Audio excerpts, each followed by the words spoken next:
Caleb Morgan pressed his forehead against the neck of a dying horse and didn't say a word. He just breathed. Slow, ragged. The kind of breathing a man does when he's already lost too much to cry. 3 horses down in 4 days. The fever was spreading, and somewhere on the 2:15 train rolling toward Cedar Bluff, a woman he had never met. A woman he had written to out of desperation, not hope, was coming to be his wife. He hadn't told her the ranch was dying. He hadn't told her anything at all. If this story already has your heart, hit that subscribe button, drop the name of your city in the comments, and let me know where in this beautiful country you're watching from. Now let's begin. The letter had taken 11 days to reach Eleanor Hayes. It arrived on a Tuesday, folded twice the edges, soft from handling, as though the man who wrote it had picked it up and put it back down more than once before finally sealing it. The handwriting was careful, deliberate. The kind of handwriting a man produces when he's not used to writing much, but wants to get it right. My name is Caleb Morgan. I own a cattle ranch outside Cedar Bluff, Texas. I am 34 years old. I am not a man of many words, but I am an honest one. I am looking for a woman of sound character who is willing to build something real. I cannot promise comfort. I can promise I will work until my last breath to provide for whoever comes. That was the whole of it. No flattery, no promises of love, no description of himself beyond the facts. Eleanor had read it 4 times. She wasn't sure why she said yes. Maybe because the letter sounded like a man who needed rescuing more than she did. Maybe because the word honest sat in the middle of that short paragraph like a stone in still water. Simple, undeniable, impossible to move past. Maybe because she was 27 years old, and Cedar Bluff, Texas, was as far from Harlan County, Kentucky, as a woman could get on a train ticket she could actually afford. She folded the letter back along its original creases, tucked it into her coat pocket, and started packing. The train pulled into Cedar Bluff at 2:18 in the afternoon, 3 minutes behind schedule, and Eleanor stepped onto the platform with a single trunk, a leather satchel worn soft at the handles, and the particular stillness of a woman who had learned long ago to read a place before it read her. She stood at the edge of the platform and looked. Cedar Bluff was not much. A main street wide enough for 2 wagons to pass without argument. A general store, a livery, a church with a cracked bell tower, heat pressing down on everything like a hand on a shoulder, not friendly, not hostile, just insistent. The kind of summer heat that didn't announce itself, it just arrived and stayed and expected you to adjust. There were people watching her. A woman near the dry goods store who stopped sweeping to stare. 2 men at the hitching post who exchanged a look she was meant to see. A child who ran inside when Eleanor caught his eye as though she were something to report. She was used to being looked at. She was not, however, used to being looked at like she was already a problem. She picked up her trunk by the handle, settled the satchel across her shoulder, and waited. Caleb Morgan was supposed to meet her here. He had not arrived. She waited 10 minutes. 15. The platform emptied around her. The station master locked his window without making eye contact. The heat pressed harder. Eleanor set her trunk down, sat on top of it, and folded her hands in her lap, and watched the far end of the main street for a rider coming in from the hills. At the 30-minute mark, she heard hoofbeats. He came in fast, too fast for a man coming to collect a woman he'd sent for. The horse was lathered. Caleb Morgan pulled up at the hitching post, dropped down before the animal had fully stopped, and crossed the platform in 6 strides. He was tall, broader through the chest and shoulders than she'd imagined. A face that had been weathered past its years, jaw set, hard eyes the color of creek water in August gray, with just enough brown in them to make you look twice. He had the look of a man who hadn't slept in days and had stopped noticing. He stopped in front of her. He looked at her. She looked at him. Neither of them spoke for a moment that stretched longer than it should have. Then he said, "Miss Hayes." "Mr. Morgan? You waited?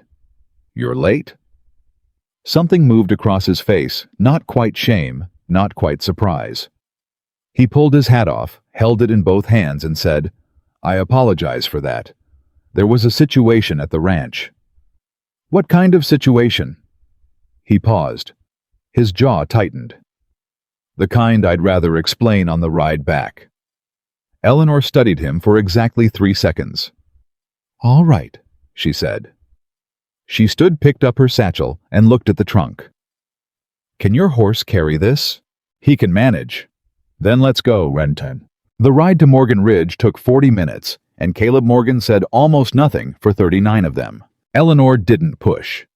She had learned young that silence from a man wasn't rudeness, it was information. It told you where the walls were before you found them with your hands.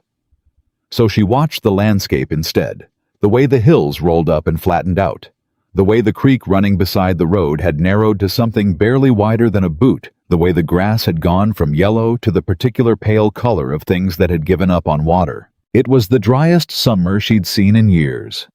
She noticed the creek level again. Something about it nagged at her, not the dryness itself, which was obvious enough, but the color. The water wasn't just low, it was wrong. A faint, milky cast to it, where it pooled near the rocks barely visible, the kind of thing you'd miss if you weren't looking for it. She was always looking. "How long have the horses been sick?" she said. Caleb's hands tightened on the reins. He didn't look at her. 4 days. "How many?" Another pause. Longer than the first. "Started with 2, now it's 6. "What are the signs?" "Fever. Won't eat. Stand wrong like their legs hurt them just to hold the weight.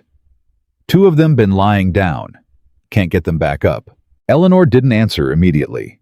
She was thinking through what she knew, running her memory back through her mother's notebooks, through her grandmother's careful handwriting, through the years she'd spent learning which plants fixed what, and which water conditions caused which sicknesses in animals that drank where they shouldn't. "Have they been drinking from the creek?" she asked. Caleb turned his head to look at her for the first time since they'd started riding. "Everyone drinks from the creek." "I know.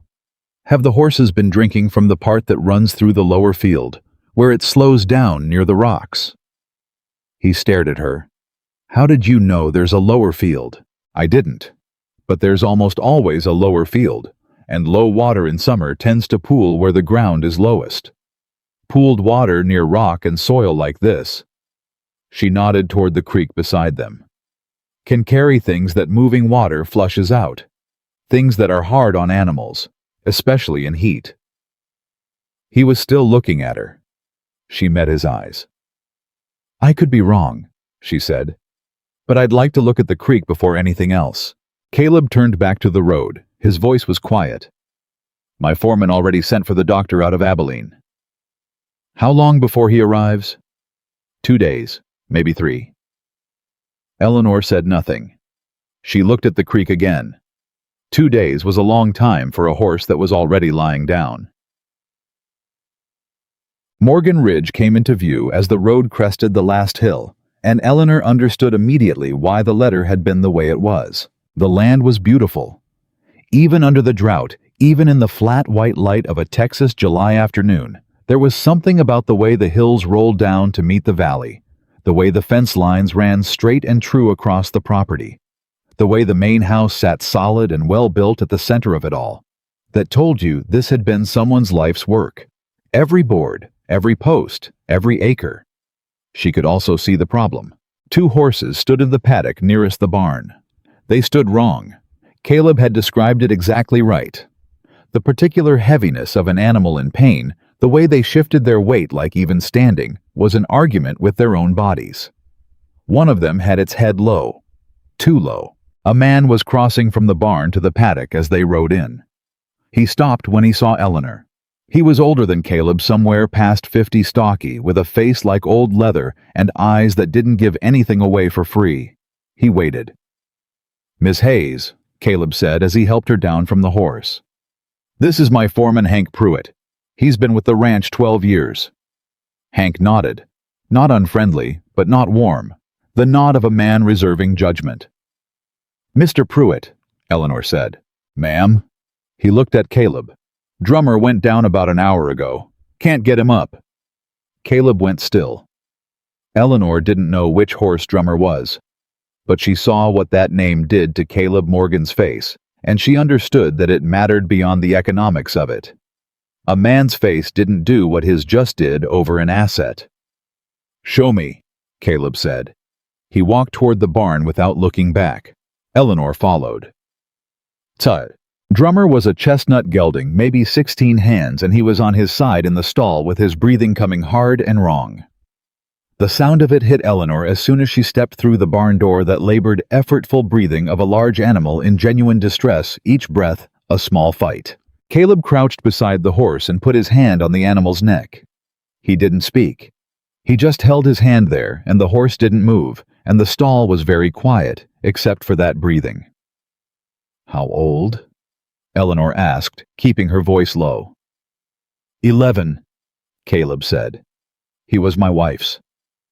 She let that sit. There was nothing to say to it that wouldn't be wrong. Instead, she moved to the other side of the stall, crouched down, and looked at the horse carefully. His gums were pale, not white, not yet, but pale enough, eyes dull. She pressed 2 fingers gently against the inside of his lip and felt the temperature there. She ran her hands along his belly, feeling for the hard tension of colic versus the loose depleted feel of something more systemic, not colic. She sat back on her heels and thought. Hank had come to the stall door and was watching her. His expression had shifted from reserved to something more careful, the look of a man who had expected to have an opinion and found himself uncertain. "You some kind of doctor?" he asked. "No," Eleanor said. "But my mother was the closest thing to 1 in 4 counties, and her mother before her." "What do you think's wrong with him?" Eleanor looked at Drummer. She looked at the water trough in the corner of the stall. She stood and walked to it, examined the residue at the water line, looked at the color of the water itself. Then she walked out of the stall and out the barn's side door to where the creek ran closest to the property, maybe 60 feet from the barn. Caleb followed her.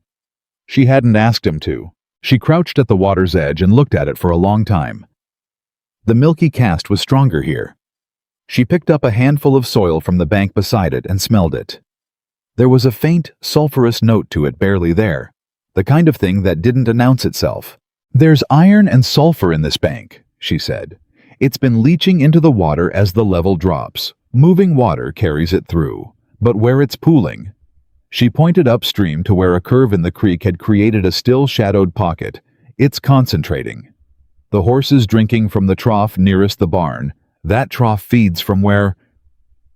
Caleb stared at her. Then he said slowly, "From the pump. The pump draws from the lower creek." "There it is," she said quietly. She stood. She brushed her hands on her skirt and looked at him. Caleb was staring at the creek. His jaw was working. She could see him doing the math. How many days, how many times they'd watered the animals from that trough, how long the water had been like this, and none of them had known to look. "Can you fix it?" he asked. His voice was flat, not hopeful. The voice of a man who had asked questions like this before and learned to keep his face blank while he waited for the answer. "Some of them, yes," she said. "If we move them off the creek water now and I can get the right plants together. Boneset. Black cohosh if it grows near here. Activated charcoal if you have it in the barn. It's sometimes used for colic. I need to flush their systems and give the sicker ones something to bring the inflammation down. And Drummer..." She held his gaze. She wasn't going to lie to him. "Drummer is the worst of them. I can't promise you Drummer." Something moved through Caleb Morgan's face. Then not collapse, not anger. Something quieter and older than either. The expression of a man who has already survived the worst thing that can happen to a person and is now learning that surviving it doesn't protect you from everything that comes after. "What do you need?" he said. "The creek mapped where it runs, where it pools. Help getting the sick horses off that water immediately and onto clean water from the well, not the pump. Time. And whoever knows this land best to take me along the creek bank before dark." Caleb looked at Hank. Something passed between them.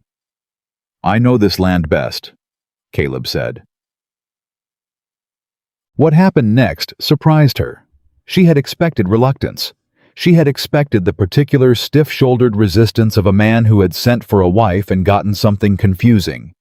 Instead, a woman who crouched at creek beds and talked about iron sulfate and used words like systemic in the context of horse illness.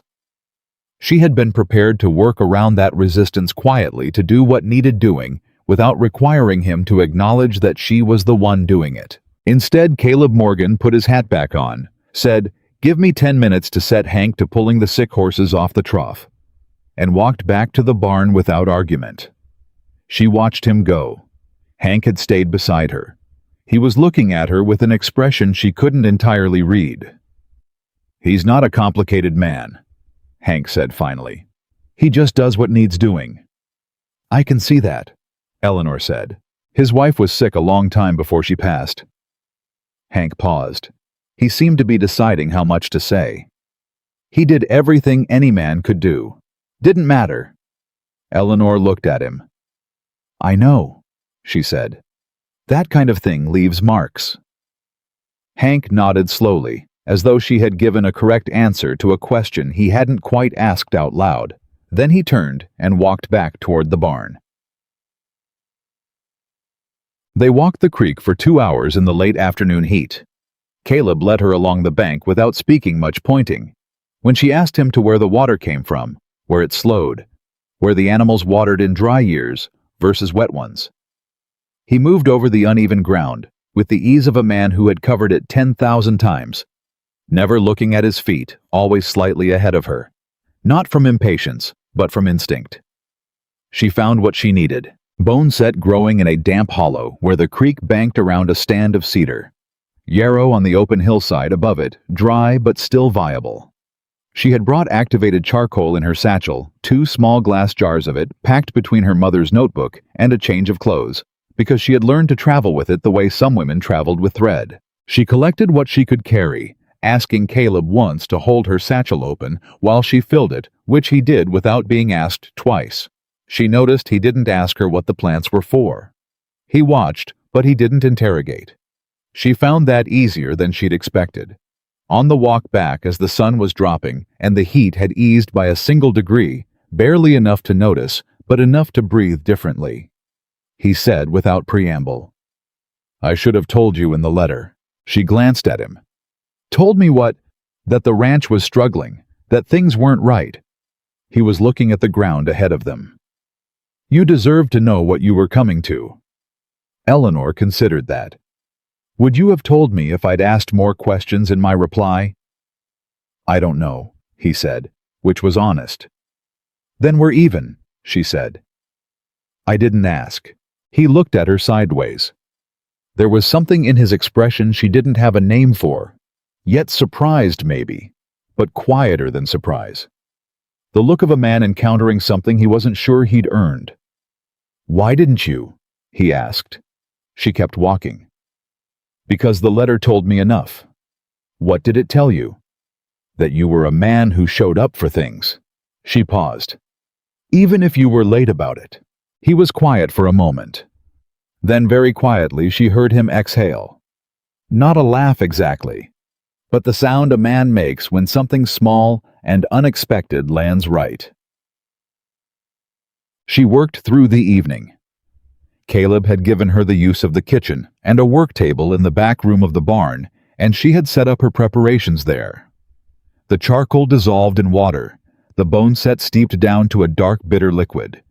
The yarrow stripped and pulped for the compress she intended to try on the 2 horses with the worst fever. Hank helped her, wordlessly, efficiently handing her what she needed, holding horses, while she administered the doses, watching with the careful attention of a man who was learning something and knew it. He had the rare quality of being useful without requiring direction. The ranch's other 2 hands, a young man named Eddie, who couldn't be more than 20, and a quiet older Mexican cowboy named Ruiz, came to watch from the barn door. They didn't come in. They just watched. Eleanor paid them no mind. She had work to do. It was past 10 o'clock when she finally straightened her back and looked at the row of stalls. 3 of the 6 horses had accepted the treatment with minimal resistance. Their breathing was easier. 2 of the others had taken it harder. Still feverish, still reluctant to drink even the clean well water. But they were upright, which was something. Drummer was still down. She had administered his dose in 3 careful stages, sitting with him in the stall for an hour while Hank held a lantern. His breathing had steadied slightly. The utter wrong sound of it had eased to something more like labor than crisis. But he hadn't risen. He hadn't tried. Eleanor sat with her back against the stall wall and let herself be tired for a minute. Caleb appeared at the stall door. He had a tin cup of coffee, and he held it out to her without speaking. She took it. "Thank you." He crouched down on the other side of Drummer, the way he had earlier, his hand resting on the horse's neck. The lantern light caught the lines of his face, and she could see how much he was holding. "He's breathing better," she said. "That's real." "Yeah." His voice was rough. "I need to stay with him a few more hours. Make sure he doesn't go backward." Caleb nodded. He didn't say she didn't have to. He didn't say it was unnecessary. He understood that she meant what she said. "I'll stay," he said. She looked at him. He was watching the horse. "You don't have to." "I know I don't." He settled back against the stall wall across from her, his long legs stretched out, hat pushed back. "I know." So they stayed. The barn was quiet around them in the way barns are at night. The small sounds of animals breathing the shift of weight in straw, the occasional distant creak of the structure settling in the cooling air. Outside, somewhere across the valley, a coyote called once and went silent. At some point, Caleb said without looking at her, "Where'd you learn all this, the plants, the water?" "My mother," Eleanor said. "Her mother before her. My grandmother grew up on land that didn't have a doctor within 2 days' ride. You learn, or people don't get help." "Your mother's still living?" "No." She said it simply without weight on it, the way you say a thing when you've had time to carry it properly. 3 years ago." "I'm sorry." "I'm sorry for your wife," she said. A long silence. Drummer's breathing moved through it steady and slow. "Her name was Catherine," Caleb said. He said it like a man who didn't say it often, who had to find where the word lived before he could get it out. "She was sick 2 winters. She knew the horses better than I did. Every one of them by name and habit." His hand moved slightly on Drummer's neck. He was hers the way some horses just belong to one person. Eleanor didn't say anything. She held her coffee cup with both hands and let him talk, because a man who hasn't talked about a thing in a long time needs the silence to be friendly while he does it. "I didn't handle it right," Caleb said. He stopped. "I worked. That's all I did. Worked and kept the thing running, and didn't look up for about 1.5 years. "That's handling it," Eleanor said quietly. "Not the same as handling it well, but it kept you here." He looked at her then. In the lantern light, his face was something she couldn't quite read yet, too many layers too recently opened. "Why did you say yes?" he asked. "To the letter. You didn't know anything about me." "You said you were honest," she said. "That's not enough." "It's more than most men put in a letter like that." She met his eyes. "And I needed somewhere to go that was different enough to matter. Cedar Bluff, Texas is different enough." The ghost of something, almost a smile, but not quite, moved across his face. "That's a fact," he said. Drummer shifted, just slightly. A small movement of his head, a reorientation of his neck on the straw. Both of them went still and watched. The horse didn't rise, but he moved. He was still in there, still present, still deciding. "Come on," Caleb said under his breath. Not to Eleanor, to the horse. "Come on, old boy, don't you dare." Eleanor looked at the man across the lantern light and thought he sent a letter asking for a wife, and God sent him something harder and more useful, and he doesn't know yet what to do with that. But he's not running from it. That, she thought, was enough. For tonight, that was enough. She refilled her cup from the small pot Hank had left on the barrel inside the barn door, settled back against the stall wall, and kept watch. Outside, the Texas night pressed down warm and close on Morgan Ridge, and the stars over the hill country burned the way they do in summer. Too bright, too many. Like the sky was trying to make up for what the ground had lost. Inside the barn, a horse breathed, and a man and a woman, who did not yet know each other, held the line between losing and not losing side by side in the straw. And that was how the first night began. Drummer was on his feet by morning. Not strong, not right, but standing, which was more than Eleanor had let herself hope for when the clock in her head had ticked past 2 in the morning, and the horse still hadn't moved. She had stayed until nearly 4, administering the third and final dose in the dark, while Caleb held the lantern without being asked, before she'd finally gone inside to sleep for 3 hours, on the narrow bed in the room he'd shown her, a clean room, spare but clean, which told her something about him. She filed away without comment. When she came back to the barn at first light, Drummer was standing. Caleb was already there. He was sitting on an overturned bucket outside the stall, elbows on his knees, hat in his hands, looking at the horse the way a man looks at something he wasn't sure he'd get to see again. He didn't hear her come in. Or if he did, he didn't move. Eleanor stopped a few feet away and looked at the horse herself. Drummer's head was still low. His coat was rough, not yet recovered. But his eyes were open and aware, and he was bearing his own weight on all 4 legs, and that was the thing that mattered. She said, "Good morning." Caleb looked up. Something in his face shifted. Not relief exactly, because the crisis wasn't over, but the particular easing of a man who has been holding his breath for hours and finally allowed himself one full exhale. "He got up about an hour ago," Caleb said. "Just stood up, like he decided." "They do that," Eleanor said. "When they're going to make it, they decide. You can't rush it." Caleb looked at her for a moment. Then he stood, put his hat on, and said, "There's coffee inside. Ruiz made biscuits. I'll get them after I check the others." He nodded and fell in beside her as she moved down the row of stalls, not leading, not following, just present, which she was beginning to understand was simply how he moved through a space. The other 5 horses had all made it through the night upright. 2 of them were showing genuine improvement, clear eyes interest in the clean well water she'd had Hank switch them to the previous evening. 1 was still feverish, but eating, which was progress. She said, "The one's still running warm. I want to give them another round of the bone-set mixture this morning, and the water situation needs a more permanent fix. The trough that draws from the lower pump needs to be disconnected until the creek comes back up. Is there enough capacity in the well to water all of them?" "We'll make it work," Caleb said. "I also want to walk the upper creek today. There may be a cleaner source above the contamination point. If the water level is this low through July, you'll need a better draw point before fall." He was quiet for a moment. She could feel him processing, sorting through the practical math of it. Then he said, "Hank can take you up there after breakfast. I've got fence line to deal with on the east quarter." She glanced at him. "You don't have to send Hank with me. I can read a creek." "I know you can," he said, not dismissively, just as fact. "But you don't know the property yet, and the hill country up there has drop-offs that don't announce themselves." He paused. "Humor me." She almost smiled. "All right." The biscuits were good.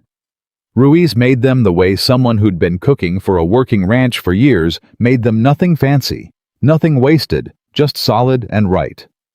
Eleanor ate at the kitchen table across from Eddie, who was 21 years old, and she had already concluded, deeply uncertain, what to make of her. He sat across from her and ate half a biscuit in one bite and said with the blunt directness of a young man who hadn't learned yet to work up to things, "So you're a healer?" "No," Eleanor said.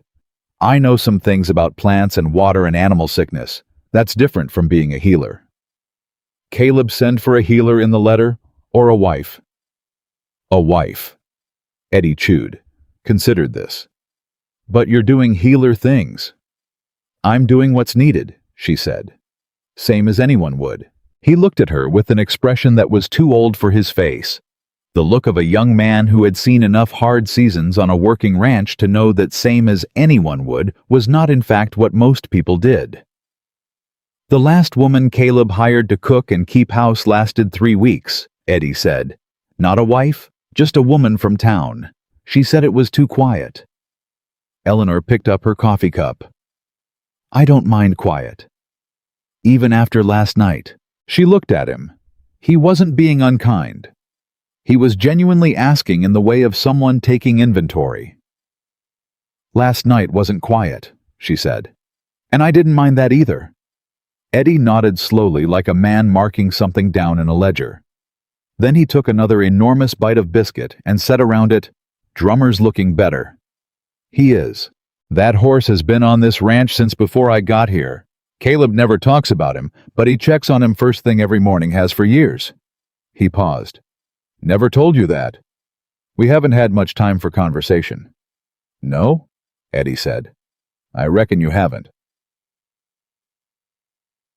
Hank was a different kind of company than Caleb. More words, but placed more carefully, like a man who had learned that unnecessary speech cost you something. He walked Eleanor up the east bank of the creek that morning with a long walking stick he used to check the depth at intervals, pointing out the landmarks she'd need to orient herself. The cedar break that marked the upper property line.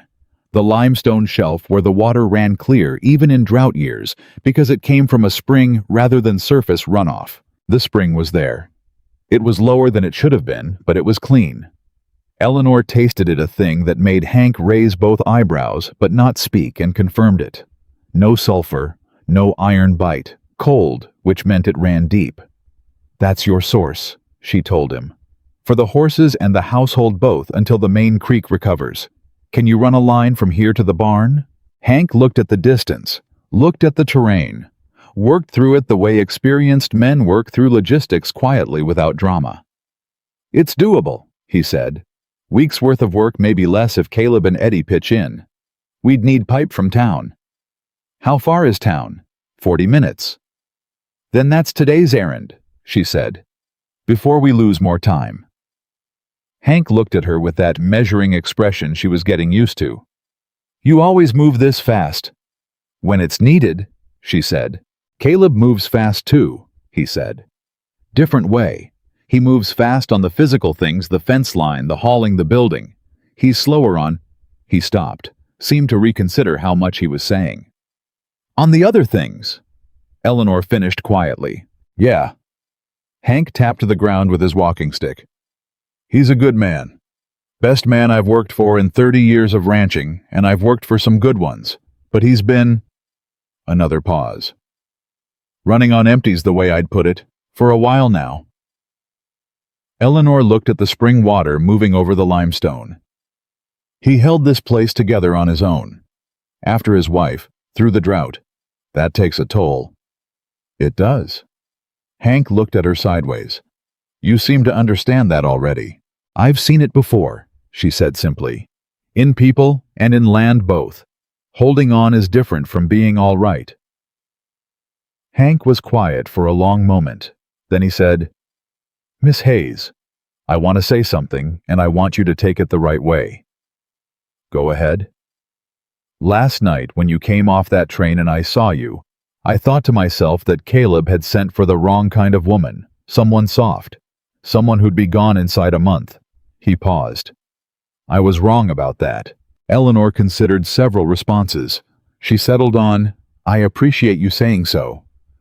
I don't say things I don't mean. I could tell that about you early on," she said.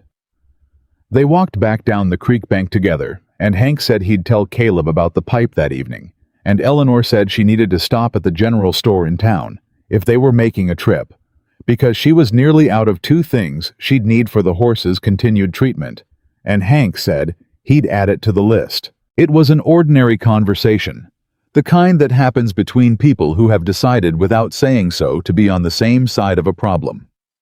It was in town that the first trouble found her. She hadn't expected trouble in Cedar Bluff. She had expected indifference, perhaps, or the mild suspicion that small towns developed toward outsiders the way creeks developed silt, gradually, without intention, just as a matter of accumulation. She had not expected the woman outside the general store. Her name, Eleanor would learn later, was Mrs. Aldine Marsh. She was somewhere past 60, with the upright carriage of a woman who had decided decades ago that bearing was a substitute for warmth, and she was standing near the store's entrance when Eleanor came up the steps with Hank behind her. Mrs. Marsh looked at her with the particular directness of a woman who has decided something before she's had all the facts and is committed to it now. "You're the woman Caleb Morgan sent for," she said. "Not a question." "I am," Eleanor said. "You were in his barn last night, all night." Eleanor met her eyes. I was treating his horses. There was an illness in the livestock. Mrs. Marsh's eyes moved over Eleanor in a way that catalogued and found wanting simultaneously. And you'd know about livestock illness?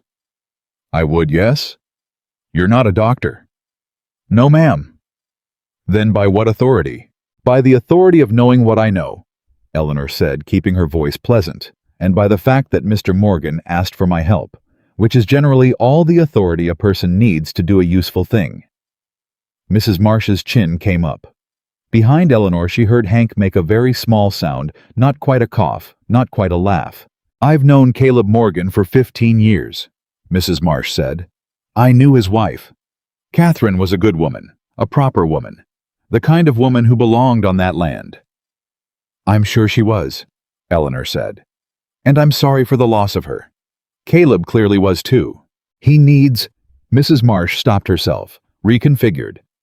This town takes care of its own Miss Hayes. There are women here who could have been a suitable match for Caleb without him sending away to another assessment of Eleanor's person, Kentucky, or wherever it is you come from. I come from Harlan County, Eleanor said. And I imagine those women are fine women.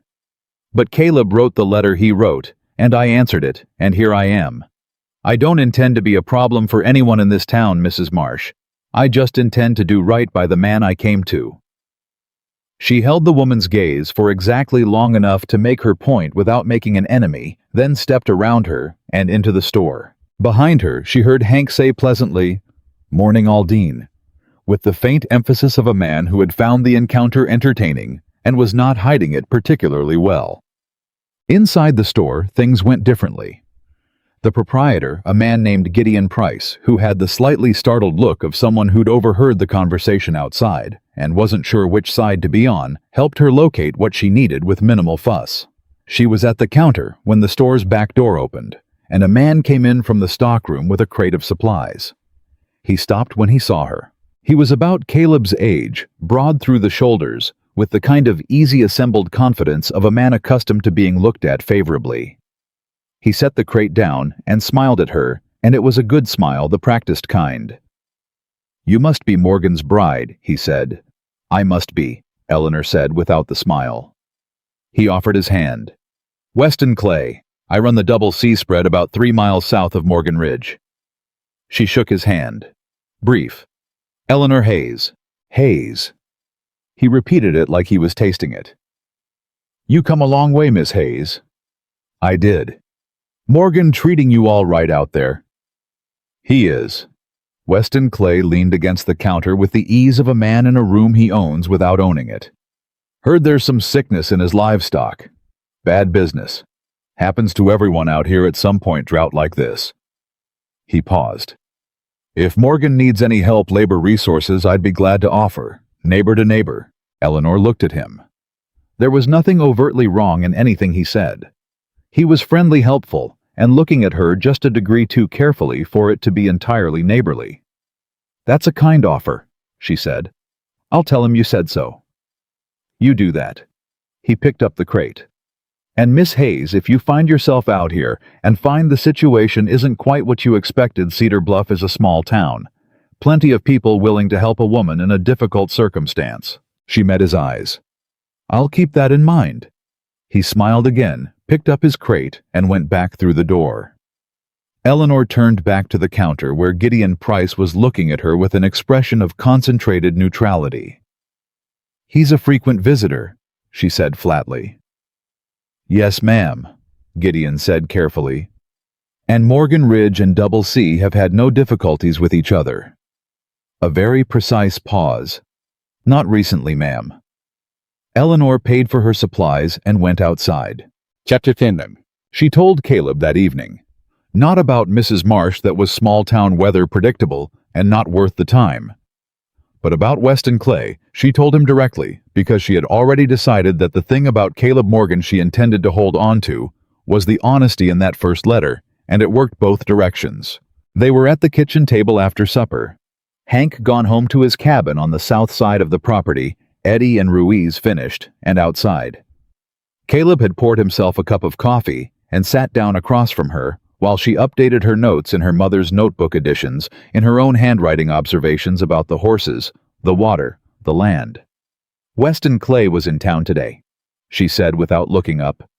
Caleb went still, the kind of stillness that was its own kind of answer. He introduced himself, Eleanor said, offered help, was very present.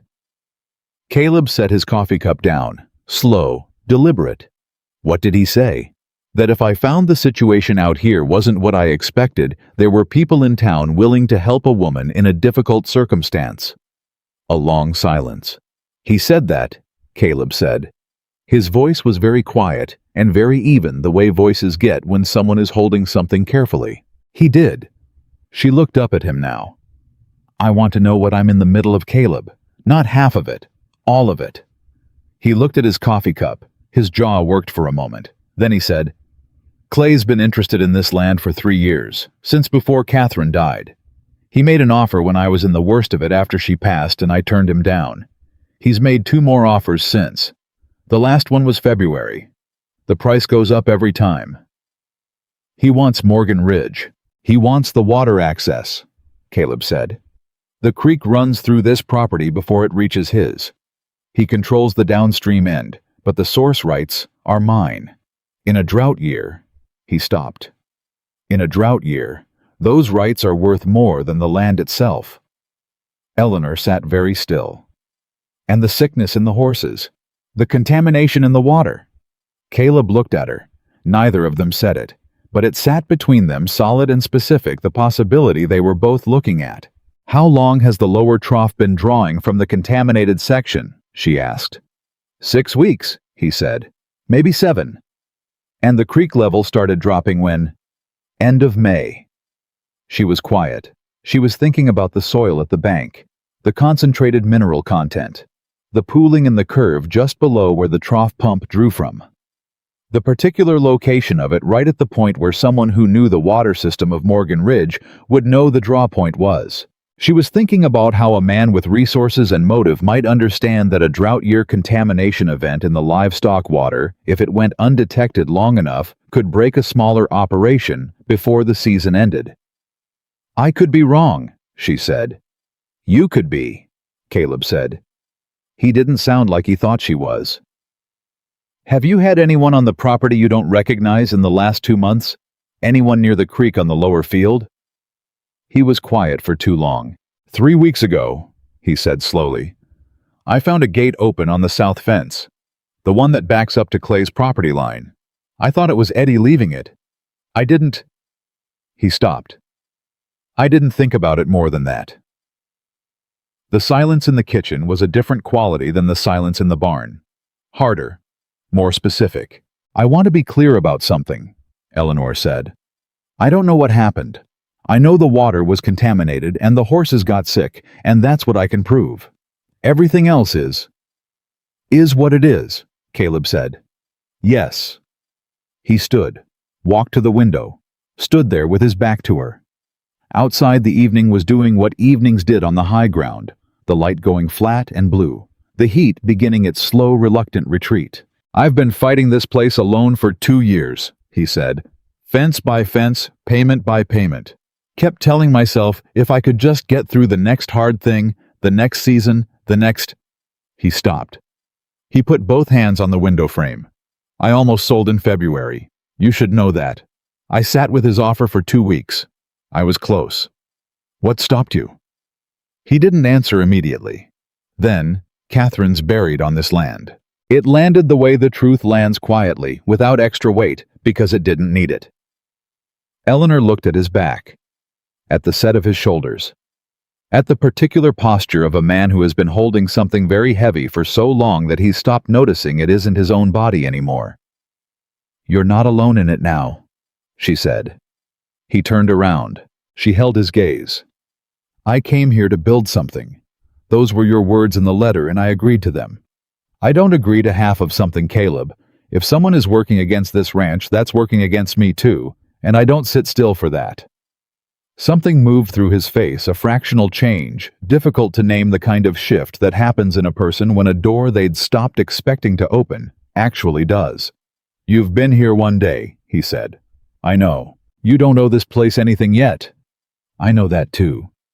She held his eyes. But I'm here, and Drummer's standing, and you've got a clean water source at the spring above the cedar break that Hank says you can pipe to the barn in a week. Those are facts you didn't have yesterday.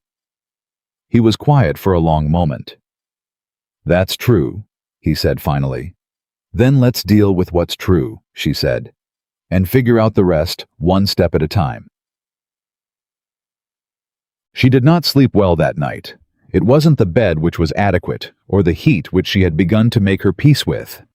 It was the thing she hadn't said to Caleb, the part of her thinking she'd kept behind her teeth, because it wasn't solid enough to speak yet. The contamination she'd found was real. The mineral leaching was real. Drought conditions absolutely produced it naturally.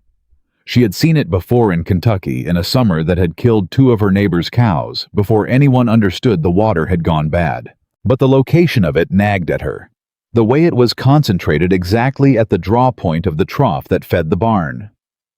The way it would have been almost impossible to detect without knowing to look for it, and she'd only known to look because she'd been watching the creek from the saddle and noticed the color. She lay in the dark and thought about it, and eventually stopped thinking about it because thinking past the facts you had was a way of building a story that felt true and wasn't necessarily.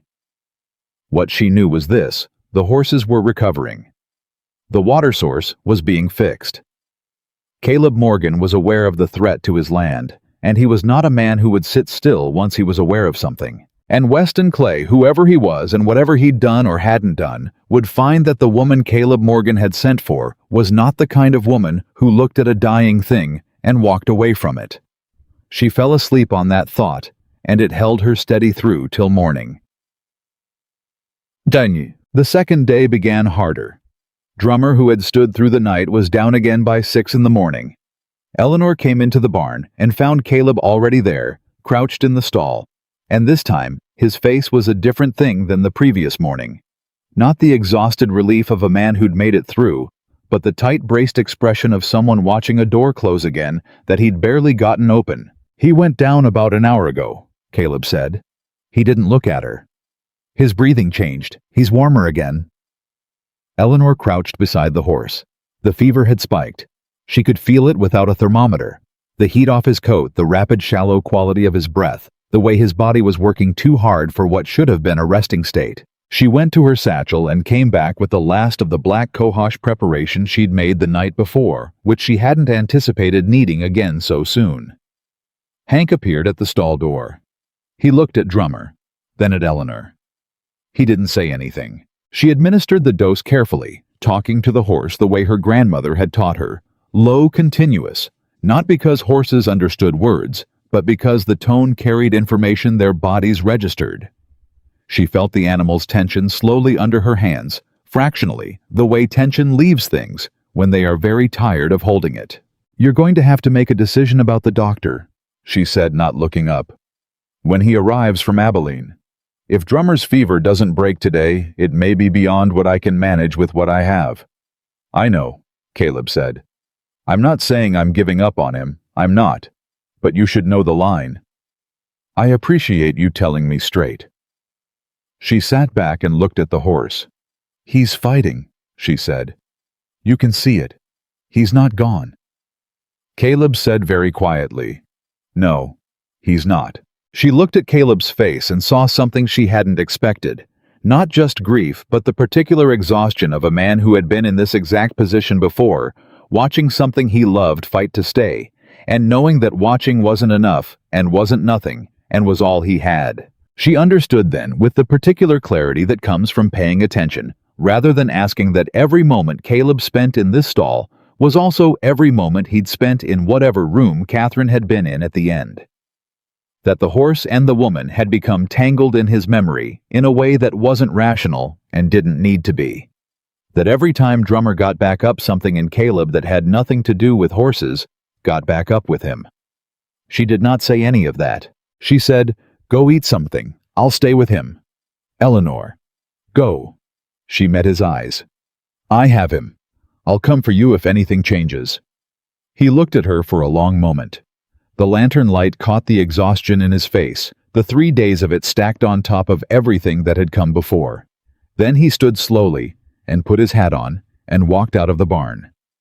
Eleanor turned back to the horse. "Come on," she said the same way she'd heard Caleb say it the night before, with the same quiet ferocity that doesn't beg, just insists. "You're Catherine's horse. She picked you. That means you've got some standard to live up to, and lying down doesn't meet it." Drummer's ear twitched. It wasn't much, but it was something. She settled into the straw beside him, her hand on his neck, and held the line. By noon, the fever broke. Not fully. Not the clean, definitive break that meant safety, but enough. Enough that when Eleanor stood up and stretched her back and looked at the horse, she could see the quality of his stillness had changed from the heaviness of illness to the heaviness of exhausted sleep. She went to the kitchen doorway and said to the room at large, to wherever Caleb was, "The fever's down." He appeared from the direction of the back room with the look of a man who hadn't gone far. She said, "He's not out of it yet, but he's better than this morning." Caleb nodded, just once, but his shoulders dropped half an inch, which was, she was learning, the equivalent of another man collapsing with relief. "We need to talk about the fence on the south field," she said, "and I want you to tell me where that gate is." He looked at her. "Why?" "Because if something's wrong on this property, I'd rather know where the entry points are," she said. "And because you're not dealing with this by yourself anymore, and I need to know the land the same way you do." He held her gaze for a long moment. Then he said, "Finish your coffee. I'll saddle the horses." She picked up her cup. Outside, somewhere past the barn and across the dry grass of Morgan Ridge, the morning was becoming afternoon, and the Texas hill country stretched out in all directions, under a sky that had no intention of offering any apology for what it had put this place through. And somewhere south of the property line, Weston Clay's double C spread sat in the heat, and that gate sat in the south fence, and a question that didn't have an answer yet was waiting to become one. The south fence gate was exactly where Caleb said it would be. They rode out together after noon, the heat sitting on the land like something with weight and intention, and Caleb took her along the property line at a pace that was neither rushed nor leisurely, the pace of a man who had covered this ground so many times that his body did it without consulting his mind. Eleanor rode beside him and watched the land the way she'd learned to watch things, not looking for anything specific, just letting it show her what was there. The gate was a standard ranch gate, iron-framed, hinged on a cedar post that had been set well and hadn't moved. It opened onto a narrow track that ran south through scrub brush toward the Double C property line, maybe a quarter-mile away. The latch was the kind that required 2 hands to operate, not complicated, but deliberate. Not something a wind pushed open. Caleb dismounted and crouched to look at the ground around the post. Eleanor stayed on her horse and watched him work through it, the way his eyes moved, the way he touched the ground with 2 fingers, the way he stood slowly and looked toward the Double C without saying anything for a long moment. "Boot prints," he said finally. "More than one set, and they're not Eddie's. Eddie's got a narrow heel, wears the same boots he's had for 3 years. These are wider." He paused. "Recent. Week, maybe 10 days. How far does that track go before it hits Clay's line?" "Quarter mile. Maybe a bit less." He looked at the gate itself. The latch. No damage. Someone who knew how to work it, or someone who'd worked it before. Eleanor looked south down the track. "Can you prove any of it?" "No," he said flatly. "Then we don't say anything yet." He turned to look at her. There was a question in his face. "If you go to town and say Weston Clay poisoned your water with no proof, and a sick horse as your only evidence, what happens?" she said. He was quiet. "He's got more money than you," she said. "He's been here longer than you've been running this place alone, and the first thing he'll say is that drought conditions cause mineral contamination in low water, which is true, and everyone will nod because it's true." She held his gaze. "You need something that can't be argued past. We don't have that yet." Caleb looked at the gate for a long moment. His jaw was working the way it did when he was holding something in that wanted to come out differently. "He's been picking at this ranch for 3 years," he said. "Offers, suggestions, showing up when I was down. Every time something went wrong there, he was helpful, friendly, just happening to have a better offer ready. His voice was very controlled. I kept thinking I was imagining it. You weren't imagining it, Eleanor said. But imagining it and proving it are different things. He looked at her. You're calm about this. I'm not calm, she said. I'm focused. There's a difference. Something moved in his face. All right, he said. What do? We fix the water pipe to the spring. We get the horses healthy. We make sure this ranch is standing on solid ground before we pick a fight we can't afford to lose. She paused. And we keep that gate under observation without him knowing we are. Caleb nodded slowly. He looked at the gate one more time, then back at her. You think like a rancher, he said. I think like someone who grew up watching people fight over resources they couldn't afford to lose, she said. Kentucky's got its own version of Weston clay. Different accent, same math. He almost smiled. Not quite, but close enough that she saw it before he turned away. 3 days passed. Drummer got stronger. It happened the way recovery happened in animals, not in a straight line, but in a wavering forward progress that looked like setbacks, until you stepped back and measured from where you'd started. By the 4th morning, he was eating. Not much, not with appetite, but eating. By the 5th morning, he was standing at the stall door when Eleanor came in, which was his way of telling her that the stall was boring, and he was done with convalescence. She told Caleb at breakfast. He put his coffee cup down and said nothing for a full 10 seconds, which was his version of breaking down with relief. The other horses had largely recovered. The 2 that had been least affected were back on full rotation with the ranch work. The pipeline from the spring was half finished. Caleb and Eddie had been on it every day, and Hank had ridden to town twice for additional pipe fittings. The household was using well water exclusively. The contaminated trough had been drained and scrubbed and left dry. Slowly, quietly, Morgan Ridge had begun to stabilize, and that was when the neighbors started arriving. It began with a woman named Harriet Beale, who showed up on a Wednesday afternoon with 2 of her own horses, showing the early signs of the same fever, the low head, the reluctant, eating the slight wrongness in how they bore their weight.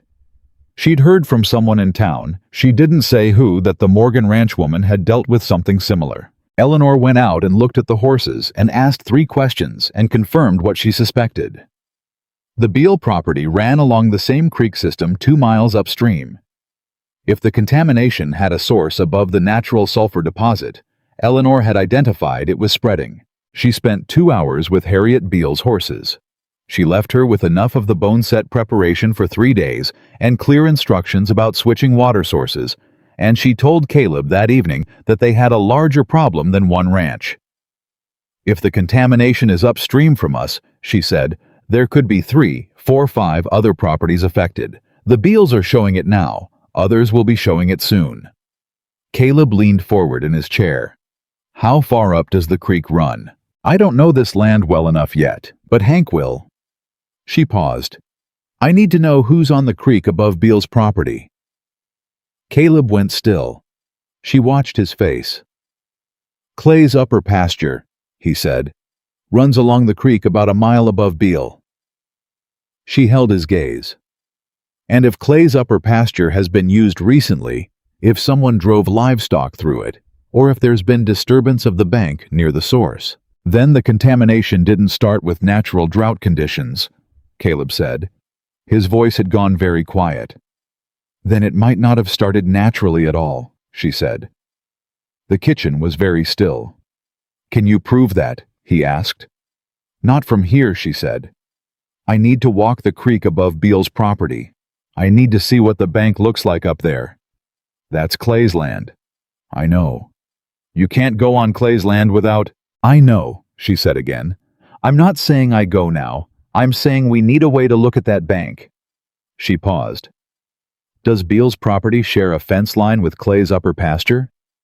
Caleb thought about it. Eastern edge, maybe? Then Harriet Beale has standing to walk her own fence line, and if she happens to look at the creek while she does it. Caleb looked at her for a long moment. You want to ask Harriet Beale to look at Clay's creek bank for you. I want to ask Harriet Beale to walk her fence line and notice what she notices, Eleanor said. What she decides to report about it is her own business. A long pause. Then Caleb said slowly, "You're something, Miss Hayes." "I'm practical," she said, "which is what this situation requires." It was Harriet Beale's report delivered 2 days later that changed everything. She came to Morgan Ridge in the morning, came to the kitchen door, and asked for Eleanor specifically.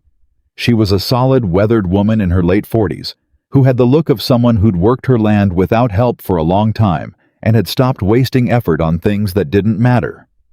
She sat at the kitchen table and folded her hands and said without preamble, "There's a depression in the creek bank on the Clay property side.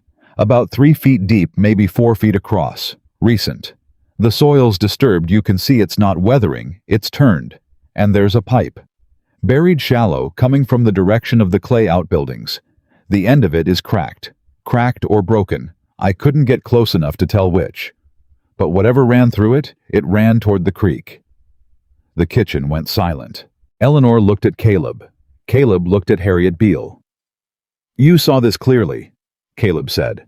"I walked that fence line twice," Harriet said. "I'm not imagining things, Caleb. My horses are sick and I'm not imagining things." "What kind of pipe?" Eleanor asked. "Old iron. The kind for drainage or chemical runoff from outbuildings." Harriet paused. "My husband used to run a pipe like that from the equipment barn, for the mineral salts and lime runoff after rainy season." Eleanor knew immediately what that meant. Iron pipe mineral runoff at concentrated volume, directed into a low-moving creek in drought conditions. It wouldn't kill the creek outright. It would just contaminate it. Gradually. Specifically. In exactly the way she'd found at Morgan Ridge's draw point. "This is evidence," she said. "It's what I saw," Harriet said. "I can't tell you what it means." "It means," Caleb said, and his voice had a quality in it Eleanor hadn't heard before. Not anger exactly, but the hardened clarity of a man who has had a suspicion confirmed and is now moving past it into decision. That Clay's been running chemical waste into the creek deliberately, in drought, when he knew what it would do downstream. Harriet looked at him steadily. "If that's what it is." "You'd be willing to say what you saw?" Eleanor asked. "To who?" "To a land commissioner. Or a federal marshal if it comes to that." Eleanor held the woman's gaze. "Water rights violations in drought conditions are federal jurisdiction in this territory, Mrs. Beale. Deliberate contamination of a shared water source with intent to damage downstream property, that's not a local matter. That goes above whatever Clay has in terms of influence in Cedar Bluff." Harriet was quiet for a moment. She looked at her hands. Then she said, "He bought the water rights to the Henderson property last year, the one on the east side of town. People thought it was just land speculation." "It wasn't just land speculation," Caleb said. "No," Harriet said. "I don't think it was." She looked up. "If I say what I saw, Caleb, if this goes where you're saying it goes, Clay won't let that sit." "I know," Caleb said. "He's got friends in this county." "I know. You ready for what comes after?" Caleb looked at Eleanor across the table. She met his gaze and gave him nothing but steadiness, not a promise she wasn't in a position to make, not false confidence, just the particular steadiness of a person who has decided to stand still in a hard place. He turned back to Harriet. "Yeah," he said. "I am." What came after arrived faster than any of them expected. Weston Clay came to Morgan Ridge himself the following afternoon. He rode in without announcement, which was either confidence or arrogance. Eleanor wasn't sure of the distinction in a man like him. He rode a good horse dressed well for a ranch visit and had the same easy assembled manner she'd seen in the general store, the kind that sat on a man like a jacket he'd learned to wear so long he forgot it was there. Caleb met him in the yard. Eleanor watched from the porch. She wasn't trying to hide. She was simply not moving toward him, which was its own kind of statement. "Caleb," Clay said, and swung down with the ease of a man treating someone else's property like a place he was comfortable. Heard you had some trouble with the livestock. Heard that, did you? Caleb said. He didn't move from where he was standing. He didn't tip his hat. Clay glanced toward the porch, saw Eleanor, and produced that smile. Miss Hayes, good to see you settling in. Eleanor nodded, said nothing. Clay turned back to Caleb. I want to talk to you man to man, Caleb. Neighbor to neighbor. Then talk. A slight pause. The smile stayed, but it adjusted, moved from friendly to something more careful. There are some things being said in town, about the creek, about the livestock sickness. He kept his voice easy. I want you to know I have nothing but goodwill toward Morgan Ridge. Whatever caused the problem with your water drought, natural contamination, whatever it turns out to be, I'd like to offer resources to help, equipment, labor, and I want to renew my offer on the property, Caleb, better than the one in February. Caleb said no. One word. Flat. Final. Clay's expression shifted. Fractionally. The offer's a good one, given the condition of the ranch right now. The condition of this ranch, Caleb said, is getting better every day. My horses are recovering. My water source is fixed. And I've got a partner in this property who knows what she's doing. He looked at Clay with the particular calm of a man who has gotten past his own fear and arrived somewhere beyond it. I won't be selling Weston. Not now, not in February, not ever. Clay looked at Eleanor. Something in his gaze sharpened. She's been filling your head with, she's been saving my livestock and fixing my water supply, Caleb said, while someone was working to destroy both. I'd watch how you finish that sentence. The air between them changed. It wasn't loud. It was the opposite of loud, the particular density of two men who have arrived at the place where pleasantries are over. Clay said quietly, You want to be careful about the claims you make, Caleb. I'm not making claims, Caleb said. I'm telling you the ranch isn't for sale. Anything else you want to discuss? You discuss it with my lawyer or with the land commissioner's office in Abilene. A long pause. Clay put his hat back on. He looked at Eleanor one more time, a look that she held without flinching, without warmth, and then he turned his horse and rode south. The yard was quiet. Eddie had appeared at the barn door without anyone noticing. Hank was standing at the corner of the barn, arms folded with the expression of a man who had just watched something he'd been waiting to see. Eleanor came down off the porch. She walked to where Caleb was standing, still looking south after Clay. That'll make things harder, she said. Yeah, he said. He knows we know something. Yeah. He'll move faster now, whatever he was planning. Probably. He turns to look at her. You scared? She considered the question. No, she said. I'm paying attention, which is better. He looked at her for a moment with an expression she'd seen fragments of over the past days, but not in full, something direct and unguarded, and not quite comfortable with itself, the look of a man who keeps finding things where he didn't put them. Eleanor, he said. Yes. I'm glad you answered that letter. She held his gaze. So am I, she said, and meant it entirely. The letter from the land commissioner's office arrived 6 days later. Eleanor had written it herself at the kitchen table, 3 nights after Clay's visit, while Caleb was doing the evening rounds. She had drafted it twice, the first time, too emotional, the second time right. Factual, specific naming. What Harriet Beale had seen naming the dates, and the creek levels, and the mineral analysis she had done herself with the testing she'd learned from her mother's notebooks. She had written it as a statement of observed facts, not a complaint, not an accusation, and she had had Harriet Beale sign it alongside her own name. She had put it in the mail the morning after it was written, before she mentioned it to Caleb. When she did tell him over breakfast, he looked at her across the table with an expression that was equal parts surprised and something she didn't have a word for. You already sent it, he said. I did. Without telling me. I told you after, she said. I wasn't sure you'd let me send it if I asked first. His jaw worked.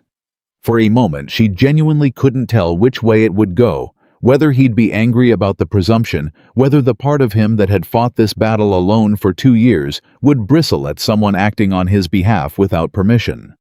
Then he said, What did it say? She told him carefully, word for word, what she'd written. He was quiet through all of it. When she finished, he picked up his coffee cup and drank from it and set it down.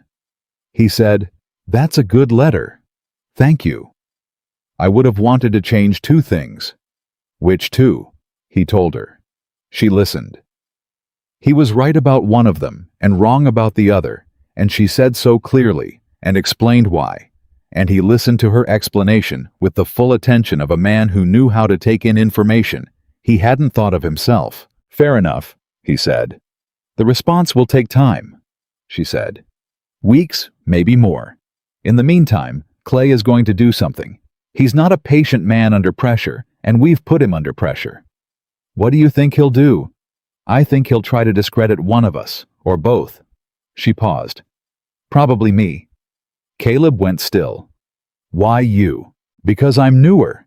Because I'm a woman from Kentucky nobody in this county knows. Because I have no established credibility here, and he has years of it." She said it without self-pity, just as analysis. "If he can make the town doubt my competence, my motives, my background, then what I observed at the creek becomes questionable. And if what I observed is questionable, Harriet Beale's statement is questionable. And then he walks away clean." "That won't happen," Caleb said. "I know it won't," she said, "but it'll be attempted. We should be ready for it." She saw him processing this, the particular way he worked through things, turning them over, finding the edges of them. Then he said, "What do you need from me?" The question landed simply. What do you need from me? Not what should I do? Not, I'll handle it. What do you need? She thought about how long it had probably been since anyone had asked him that. "I need you to stand beside me in public when it starts," she said. "Not in front. Beside." He looked at her steadily. "Done," he said. It started on a Sunday, which struck Eleanor as either ironic or appropriate, depending on how you felt about things happening on the Lord's Day. They had gone to church in Cedar Bluff the first time Eleanor had attended, Caleb going, because he went most Sundays.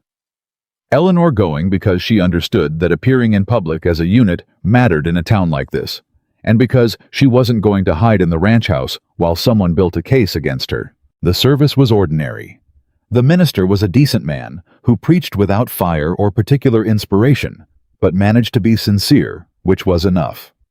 Eleanor sat beside Caleb in the pew and kept her hands folded and her attention forward, aware of the looks from the surrounding pews, the way you're aware of weather, not looking directly at it, just registering it. After the service in the churchyard was when it happened. Mrs. Aldine Marsh, with the precision of someone who had planned the moment, placed herself in the path between Eleanor and the churchyard gate, with 2 other women flanking her in the natural, uncontrived way that meant it had been contrived entirely. "Miss Hayes," she said, loudly enough to be heard. "I've been hearing some concerning things." Eleanor stopped. Beside her, Caleb stopped. "Is that right?" Eleanor said. "About your background, where you studied, what you actually know about medicine and livestock treatment." Mrs. Marsh's voice was carrying in the way voices do when their owner intends them to carry. "Some people are saying that what happened to Caleb's horses wasn't a water problem at all, that perhaps an inexperienced woman meddling with things she doesn't understand made the situation worse." The churchyard had gone the particular kind of quiet that crowds go when they sense a confrontation. Eleanor felt Caleb shift his weight beside her. She put one hand very briefly on his arm, not restraining, just present, and then addressed Mrs. Marsh directly. "My grandmother was the only medical knowledge in a 60-mile radius for 30 years, she said. "My mother treated livestock and people in Harlan County, Kentucky for 22 years. I have been studying plant medicine, water quality, and animal illness since I was 8 years old. Not in a school, Mrs. Marsh, in the field with real sick animals, under the instruction of someone who got results or people died." She paused. 6 horses that were failing are now recovering. The water source has been identified and fixed. And Harriet Beale's horses who were showing the same symptoms are improving on the same protocol. She let a beat pass. "I'm not sure what else you'd need to know about my qualifications." Mrs. Marsh's chin went up. "It's not just your qualifications that are in question. Your methods. Your Mrs. Marsh. Caleb's voice, quiet and absolute, cut across whatever was coming next. He stepped forward, not in front of Eleanor, but beside her, exactly as she'd asked. This woman came to my ranch at my request. She has worked without sleep to save my livestock and my water supply. She has conducted herself with more competence and more grace than I had any right to expect, and I will not stand in a churchyard and listen to her be publicly questioned for things she's done nothing but demonstrate. He held Mrs. Marsh's gaze. I'd appreciate it if you'd say whatever else you've got to say directly to me, since we've known each other long enough for that. Mrs. Marsh opened her mouth, closed it. The churchyard was absolutely still. Then from somewhere behind Eleanor, a woman's voice said, "My cousin's boy had a bad cough last winter. Eleanor left medicine at their door without being asked. Didn't charge for it." Eleanor turned slightly. A young woman, late 20s, someone she'd spoken to briefly after the service, was standing a few feet away. Another woman, older, spoke from near the gate. "My Hattie showed me the letter Eleanor wrote to the land commissioner. That takes nerve. And sense." A pause. "I trust Harriet Beale's eyes before I trust gossip." Mrs. Marsh looked around the churchyard. She looked at the faces looking back at her. Whatever she'd expected agreement, a ripple of support, was not materializing the way she'd planned it. She straightened. She looked at Eleanor. And for one brief moment before the mask of propriety came back, Eleanor saw something in her face that wasn't malice, it was loss. Old and specific, the kind a woman carries when she's spent years deciding what should be and has watched it consistently not be. "Good day, Miss Hayes," she said, and turned and walked away. Her two companions following in her wake, like the tide after a ship. The churchyard let out its breath. Caleb said very quietly, "You all right?" "I'm fine," Eleanor said. She was. Her heart was moving faster than usual, but that was just mechanics, not damage. "Were you—" He looked at her sideways. "Me?" "You said things you can't unsay, in public, about me." He was quiet for a moment. "I know." "You meant them. Every word." She held his gaze for a moment. Then she said, "Thank you," and turned toward the gate. It was Ruiz who came to find her that evening, quiet, as he always was, appearing at the kitchen doorway, where she was working on her notes. "Miss Eleanor," he said. He had the particular formality of a man who had been taught to be careful with names and kept the habit. "There is something at the south fence." She looked up. "What kind of something?" He glanced toward the main house. "The gate. It is open. And there are tracks, horse tracks, several coming from the south." Eleanor stood. "When?" "Today. I think this morning, from the look of the soil." She put her notebook down and went to find Caleb. He was at the gate within 20 minutes, crouched over the tracks in the fading light, reading them the way he read everything, quietly, completely. Hank was beside him with a lantern. "4 horses," Caleb said. "Ridden in together. They went to the upper creek." He stood. "The spring." Eleanor felt something cold move through her. The spring they were piping from. "If someone disturbs the source," she said, "breaks the pipe where it draws." 2 days of work and 2 weeks' worth of pipe fittings, Caleb said. His voice was controlled. She could hear what was underneath it. They went up the hill at a run. The pipe was intact. Whoever had come through the south gate had approached the spring and then, for whatever reason, spooked maybe or interrupted, had not completed whatever they'd come to do. The draw point was undamaged. The pipe ran clean, but the tracks around the spring were fresh and clear and numerous. Caleb stood at the spring's edge and looked at them for a long time.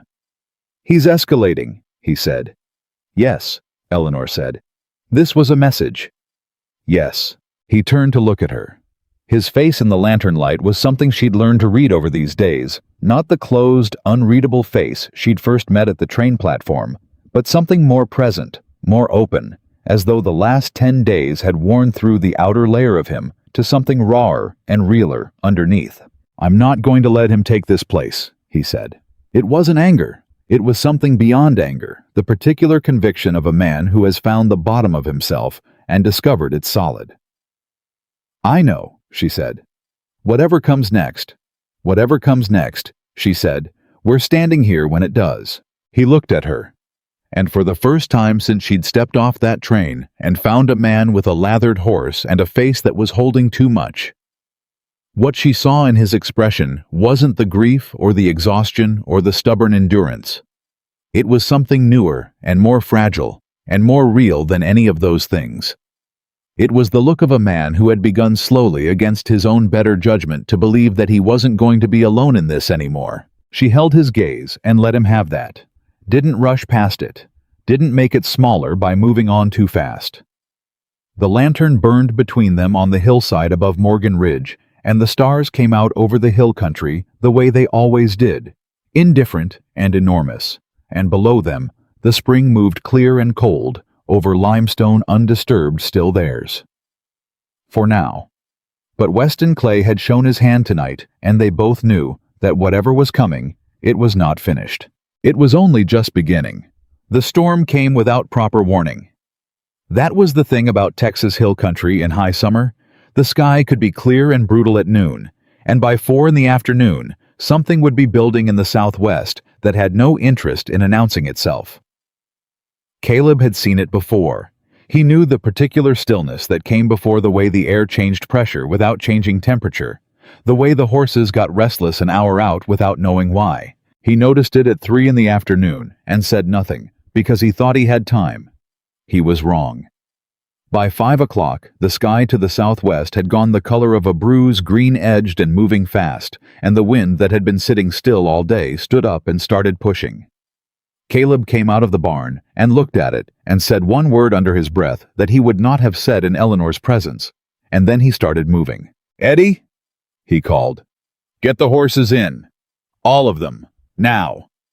Eddie came out of the tack room, looked at the sky, and didn't ask questions. He went at a run. Hank appeared from the direction of the south fence, where he'd been doing a check since the previous night's gate incident. He took one look at the clouds and reversed direction toward the barn. Eleanor came out of the house onto the porch and stood looking at the sky. "How bad?" she called. "Bad enough," Caleb said. He was already pulling the barn doors wider. "Get inside.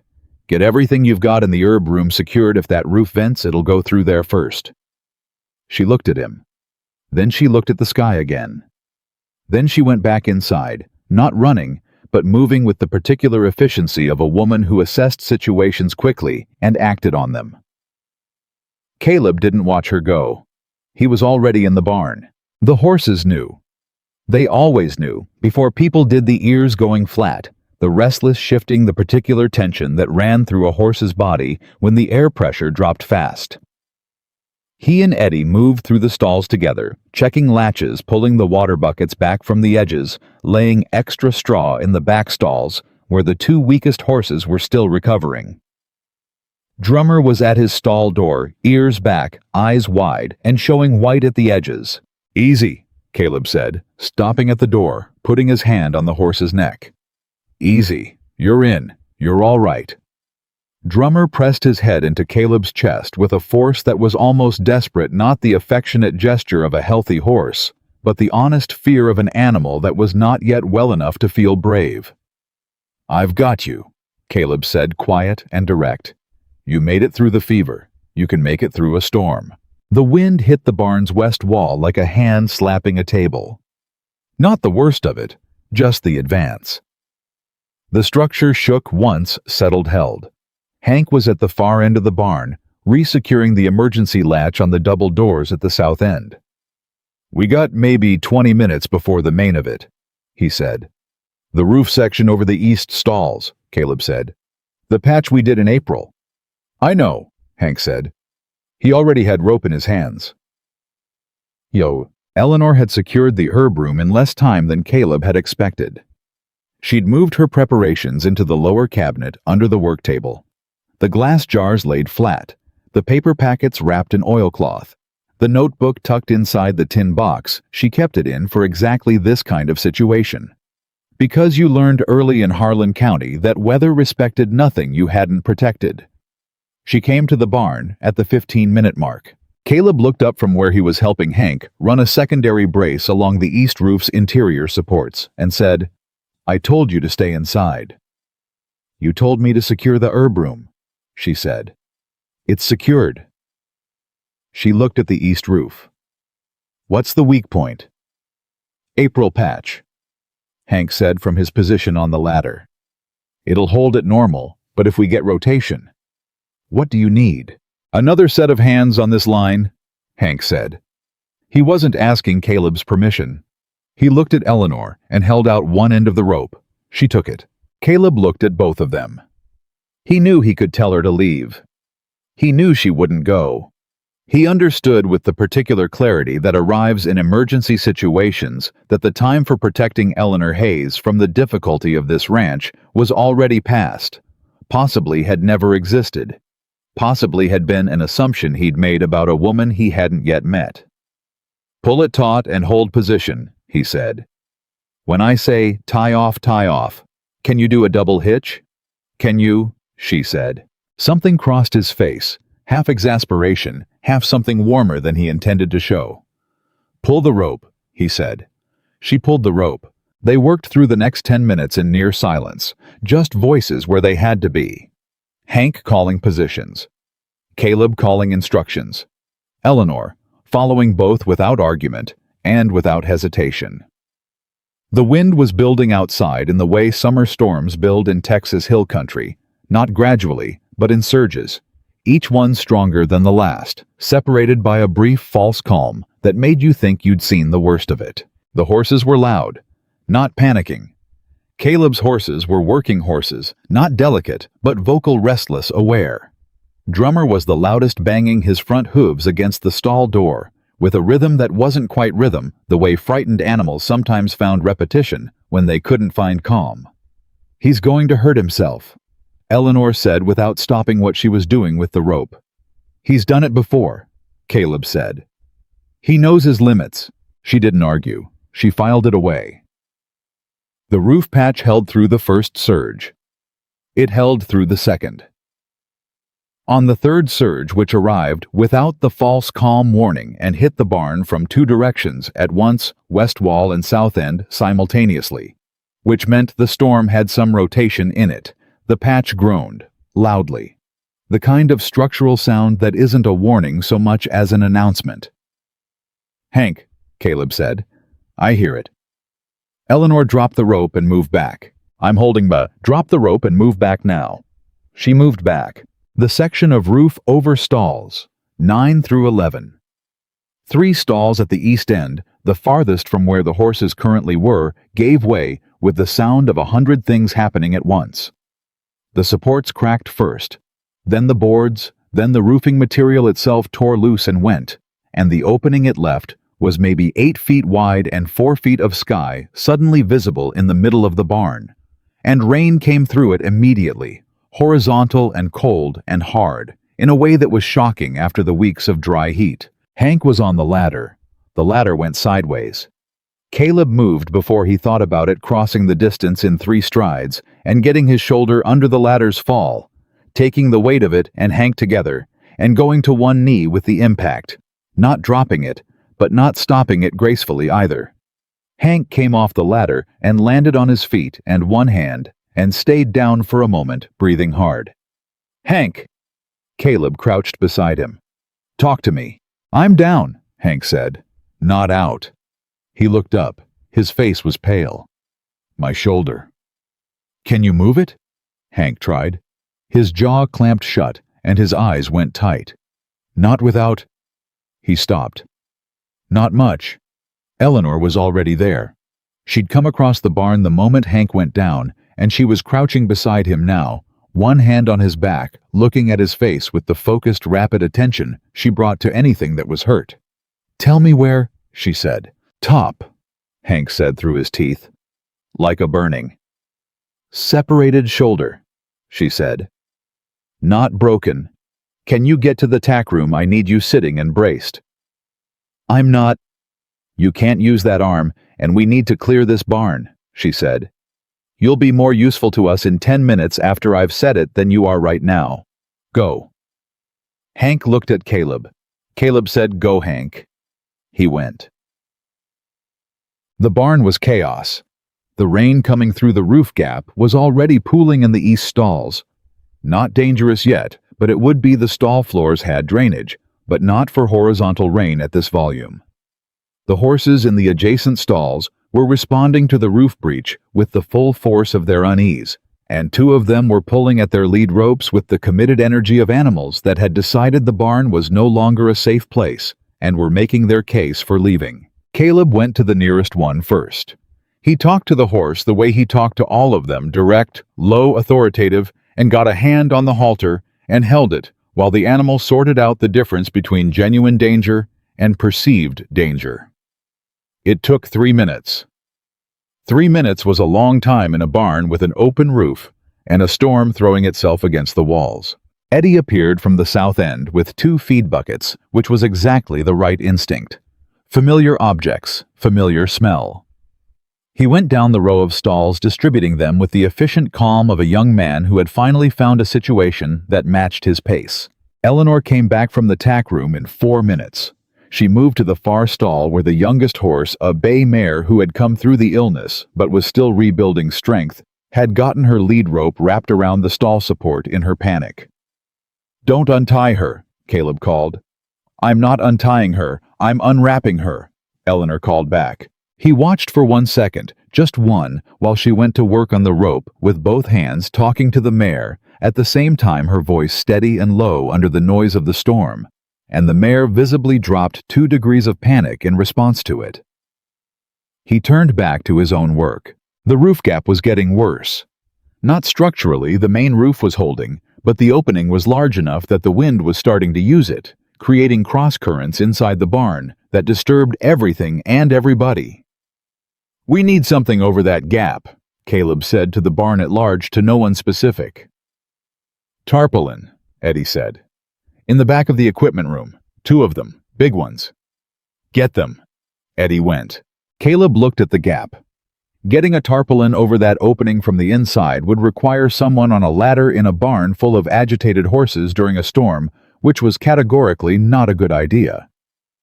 Eleanor appeared at his elbow. "Tarpaulin on the outside," she said. "Not inside. You go up the exterior ladder on the north side. Get on the low section of the roof and weight the edges from outside. It won't be perfect, but it'll cut the cross current." He looked at her. "That's a better idea than mine." "What was yours?" "Inside ladder." "Much worse," she said. "Go. I'll handle the horses." "Eleanor." "Caleb." She looked at him straight. "I have been in this barn for the past 10 days. I know every one of these horses by name and disposition. Go fix the roof." He went. The exterior of the barn in a Texas hill country storm was a different world from the inside. Caleb got up the north ladder with the tarpaulin under one arm and the wind trying to make decisions about his hat for him. He pulled himself onto the lower roof section and moved toward the breach on his hands and knees. Standing was not an option, not with the gusts coming unpredictably from rotation, and he could feel the structure under him vibrating with each surge, not alarmingly, but noticeably the way solid things register force without yielding to it. The breach was bigger from the outside than he'd visualized. The April patch had gone completely, taking 2 of the original boards with it. The gap was jagged-edged, and water was streaming through it in sheets. He got the tarpaulin unrolled with the wind fighting him for it at every step. He got the first edge weighted with the coping stones he'd had the presence of mind to grab from the roof's edge, heavy flat limestone blocks that had been sitting there as architectural finishing for 15 years and were finally earning their place. Second edge. Third. The fourth edge required him to move across the breach, which meant his hands and knees on roof boards with open space below him and a storm doing its level best to introduce him to the ground from height. He moved across it. He got the fourth edge weighted. The tarpaulin held. The cross current inside the barn died in the way a draft dies when you close a window, suddenly completely leaving a different quality of air in its wake. From inside, he heard the horses go quieter. He climbed down. Eleanor had Hank's shoulder back in its socket by the time Caleb came through the barn door. He knew because Hank was sitting against the tack room wall, with his eyes closed, and the particular gray, wrung-out look of a man who had been through something acutely painful and come out the other side. Eleanor was kneeling beside him, wrapping his shoulder in strips of oilcloth she'd found somewhere, her hands quick and efficient. "How'd you do that?" Caleb asked. "My mother taught me," Eleanor said. She didn't look up. Dislocated shoulders were common enough in Harlan County. Mining country. Men fell. She tied off the wrap. "He needs to rest it for 3 days, which means no heavy work. He can still ride." Hank opened his eyes. He looked at Eleanor with an expression that Caleb had never seen on Hank Pruitt's face, before something unguarded and direct, the look of a man reevaluating something significant. "Thank you," Hank said. "Don't thank me yet," she said. "It'll hurt worse tomorrow when the swelling sets in." She sat back on her heels. "Where's Eddie?" "West Stalls," Caleb said. "He's good. Horses are good." She nodded. She stood, and for the first time in the hours since the storm had started, she was still. She stood in the middle of the tack room and let herself be still for a moment, and Caleb watched the exhaustion move through her. Not collapse, not weakness, just the honest weight of a person who had been running on nerve and competence and was letting herself acknowledge it for 60 seconds before going back to work. He crossed the tack room and stood in front of her. She looked up at him. "You're hurt," he said. Not a question. He'd seen her favor her left hand twice in the last hour. "Rope burn," she said. "From the brace. It's nothing." He reached out and took her left hand, turning it palm up. The rope had caught her across the base of the fingers, not deep, but raw and torn, in a way that would hurt for days. He held her hand in both of his. He didn't say anything for a moment. He just looked at it. "This," he said quietly, "is not nothing." She didn't pull her hand back. She looked at their hands together for a moment, his large and rough, hers smaller but not delicate, both of them marked by the same rope from the same crisis. "I've had worse," she said. "I know you have," he said. "That's not the point." She looked up at him. The lantern light in the tack room caught his face, and she saw there what she'd been catching glimpses of for days. The thing he hadn't said yet, because he hadn't found the right container for it, or because he was still deciding whether he was allowed to feel it. The storm was still going outside. Not as violent now, the worst had passed over the way the worst things do, and left the regular difficult version of itself behind. Rain on the roof, steady and cold. Wind at the corners, still deliberate but without malice. Inside the barn, horses breathed. Hank was asleep against the wall.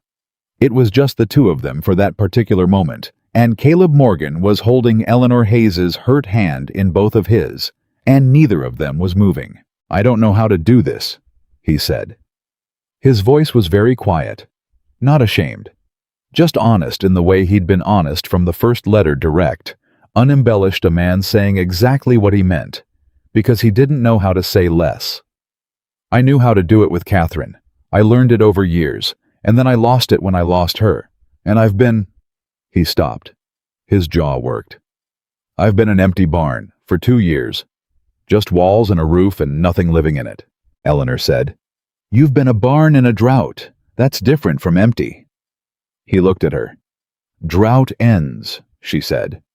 "Things that were dormant start again. That's not recovery. That's just nature doing what nature does."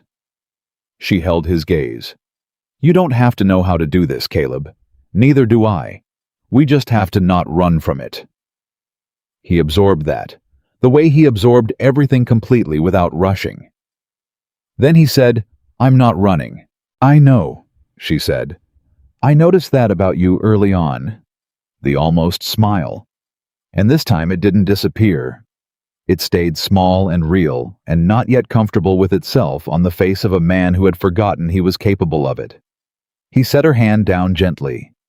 He went and found the clean linen she kept in her kit, and bandaged her rope burn the way she'd bandaged Hank's shoulder, carefully, without drama, just doing what was needed. The storm finished itself by 10 o'clock. Not gracefully. Texas storms didn't do graceful exits, but it moved off northeast and left behind the particular washed clean quality of air after high summer rain, cool and specific, and smelling of wet cedar and limestone. The horses settled. Eddie went to his bunk without being told the specific unconsciousness of a young man who has burned through every reserve he had and is now simply finished. Caleb walked the property with Hank's lantern checking fence lines, and the spring pipe, and the south gate. The spring pipe was intact. The south gate was latched. The fence on the east quarter had 3 posts down where the wind had taken them, which was a week's work, but it was fixable. When he came back to the house, Eleanor was at the kitchen table. She had her notebook open, and she was writing in it by lamplight, but she looked up when he came in, and he saw immediately that she'd been waiting to. "Everything's standing," he said. She let out a breath. "The east stalls. I'll start on the roof tomorrow. Eddie can help. It's a 3-day job, maybe 4. She nodded. She looked at him. "You should sleep. So should you." Neither of them moved immediately. Then she said, "Caleb, I need to tell you something." He took his hat off and set it on the table and sat down. "Tell me." "When I was in the tack room with Hank," she said, "while you were on the roof he talked. Hank talked more than he's talked in all the time I've been here." She paused. "He said Clay made an approach to him 2 months ago, before I arrived." Caleb went still. "He offered Hank money to report on the ranch, the state of the livestock, the water situation, the finances." She held Caleb's gaze. "Hank said no. He wanted me to know that. He wanted me to tell you because he said he'd told you before about things, and you didn't always hear them when you were carrying too much." Caleb was quiet for a long time. "2 months ago," he said. "Yes." "That would be when the water started going wrong." "Yes." Another silence. Heavier. Not between them, the weight wasn't between them. It was behind Caleb, the weight of understanding that the threat had been in motion longer than he'd known, that the timing was more deliberate than even he'd suspected. "Clay had a man on the inside," Caleb said. "He thought he did. He didn't know Hank said no, which means he may have been operating on incomplete information," Eleanor said. "He thought he knew how bad things were here. He may not have known how much had changed." Caleb looked at her. "You." "Information takes time to travel," she said simply. "If he's been watching this ranch through old intelligence—" "He underestimated what you do here," Caleb said. "He underestimated what we do here," she said. Together. The lamp between them burned steady and warm. Outside, rain still dripped from the eaves in the rhythmic way it does after a storm, irregular at first, then finding its tempo, then slowing. Caleb said, "The land commissioner response could take weeks more," she said. "I know. Clay won't wait that long, not after the gate, not after I turned him down in front of everyone." He thought for a moment. "He'll make a move on the water rights directly. Try to file a claim that Morgan Ridge's spring is part of the Double C watershed." Can he do that? He can file anything. Whether it holds is different. He rubbed his jaw. "I need to get to Abilene, talk to someone who knows water law in this territory. A lawyer, not just the commissioner's office. How long would that take?" "Day there, day back, day with the lawyer if I'm lucky." She held his gaze. "Go. I'll hold this place." He looked at her. 3 days. You'd be here 3 days without Caleb. Her voice was patient, but exact.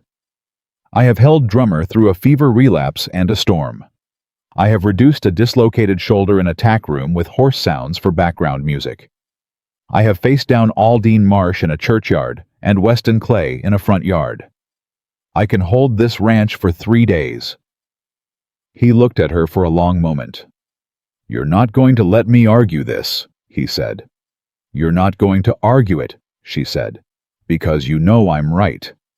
He didn't argue it. He left at dawn. Eleanor stood on the porch and watched him ride out Hank with his good arm and his gimlet eye at the fence line, Eddie already making noise in the barn. Ruiz starting the morning fire in the cookhouse. She went inside and made coffee and stood at the kitchen window for 5 minutes, doing nothing but drinking it, which was all the stillness she allotted herself. Then she went to work. The first 2 days went, as days went on a working ranch full of small crises and physical labor, and the particular rhythm of people who know their jobs. The east roof repair was underway. The horses were doing well. Drummer was growing visibly stronger, eating fully for the first time, showing the personality that Caleb had told her was characteristic of him, obstinate, curious with the particular dignity of a horse that knew it was important. She talked to him while she checked on him. She didn't tell anyone she did this. Harriet Beale came by on the second day with an update on her own horse's fully recovered water, switched to a cleaner draw, and a note she handed Eleanor without much preamble. "My husband rode Clay's fence line yesterday," Harriet said. "He found something I think you need to know." Eleanor opened the note. It was in Harriet's husband's handwriting square. Careful letters from a man who didn't write much. It said, "Pipe on Clay property has been removed." Bank disturbed again. Fresh wagon tracks heading south toward the main road. Something was moved out in a hurry. Eleanor read it twice. Then she folded it and put it in her pocket. "He's removing the evidence," she said. Harriet's face was flat and certain. "That's what Robert thinks. Then we don't have much time." Eleanor looked at Harriet. "Would Robert be willing to put this in writing?" "What he saw, the dates, the wagon tracks." "He already wrote it once," Harriet said. "I mean formally, witnessed, sworn." Harriet was quiet for a moment. "If Clay finds out Robert made a sworn statement." "I know what I'm asking," Eleanor said. "I'm asking anyway because it's the only thing that matters right now." Harriet looked at her, the long assessing look of a woman who had spent years deciding who was worth the risk of standing beside. "I'll ask him," she said. "I think you know what he'll say." "I think I do," Eleanor said. Harriet left. Eleanor went inside and wrote 2 letters, one to Caleb at the hotel in Abilene she'd made him write the address of before he left, and one to the land commissioner's office directly marked urgent enclosing Robert Beale's note and requesting an immediate investigative visit before evidence was further removed. She sealed both letters and gave them to Ruiz to take to town, and then she went back to the barn and sat with Drummer for 20 minutes because sometimes a person needed to sit somewhere quiet and breathe. The horse pressed his nose into her shoulder. "I know," she said. "Me too." Caleb came back on the evening of the 3rd day. Not at the end of the day, in the middle of it, earlier than she'd expected, which meant something had happened in Abilene to change his timeline. She heard him coming before she saw him, the familiar rhythm of his horse on the dry road, and she was on the porch when he rode in. He dismounted. He looked at her.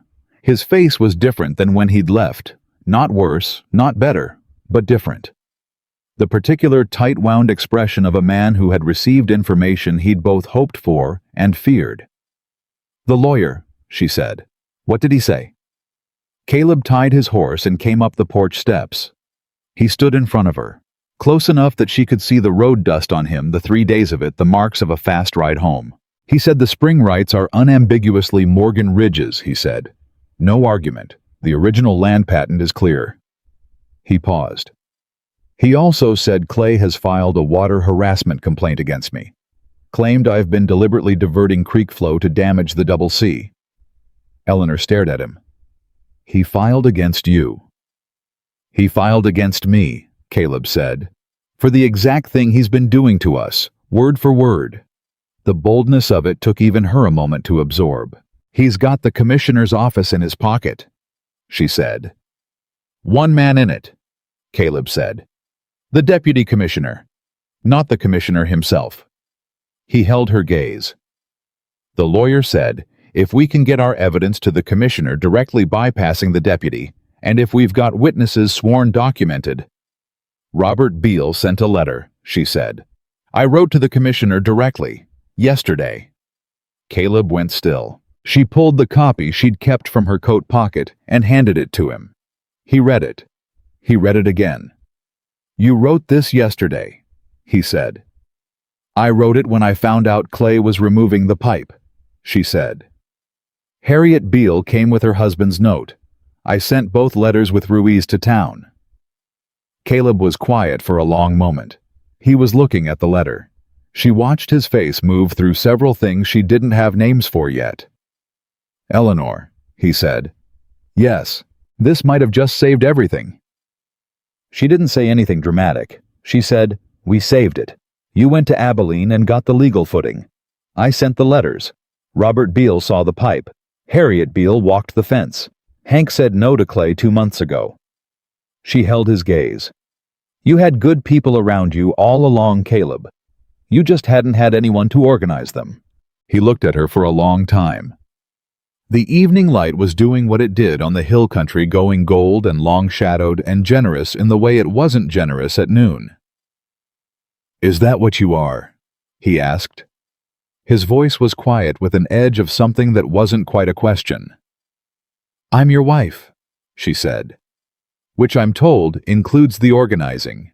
The look on his face then was something she would carry for a long time. Not the relief of a man who'd been saved, but the arrival of a man who had been walking in the dark for 2 years and had finally come through to somewhere with light. Not dramatic. Not loud. Just the simple, complete presence of a man who had found solid ground under his feet again and recognized the particular feeling of it. He reached out and covered her bandaged hand with his, the rope burn she'd taken in the storm wrapped now in clean linen. He held it carefully. Not as he'd held it in the tack room assessing damage. As a man holds something that belongs to him and that he intends to protect.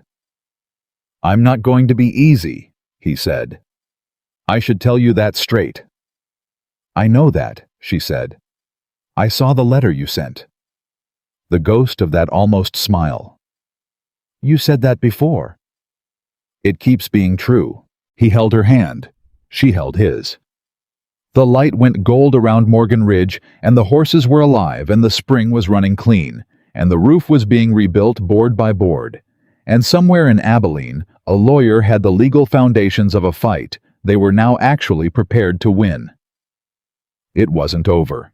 Weston Clay had not made his last move. The commissioner's office had not yet responded. There were 3 fence posts down on the east quarter, and a barn roof still in progress, and weeks of difficulty almost certainly still ahead. But for the first time since Eleanor Hayes had stepped off a train into a dying world, she stood on the porch of Morgan Ridge and felt the particular weight of a thing that was going to hold. Not hoping it would hold. Knowing. And Caleb Morgan, mountain cowboy rancher widower, man of few words and absolute honesty, stood beside her with his hand over hers and looked at his land in the evening light and breathed. Just breathed. Like a man who had remembered how. The letter from the land commissioner's office arrived on a Tuesday. Ruiz brought it from town with the morning supply run, set it on the kitchen table without ceremony, and went back outside. Eleanor was in the herb room. Caleb was at the barn. Neither of them saw it arrive. It was Eddie who found it. He stood in the kitchen doorway holding it with both hands and called out with the particular volume of a young man who understood the weight of an envelope without fully understanding its contents. Caleb, you'd better come in.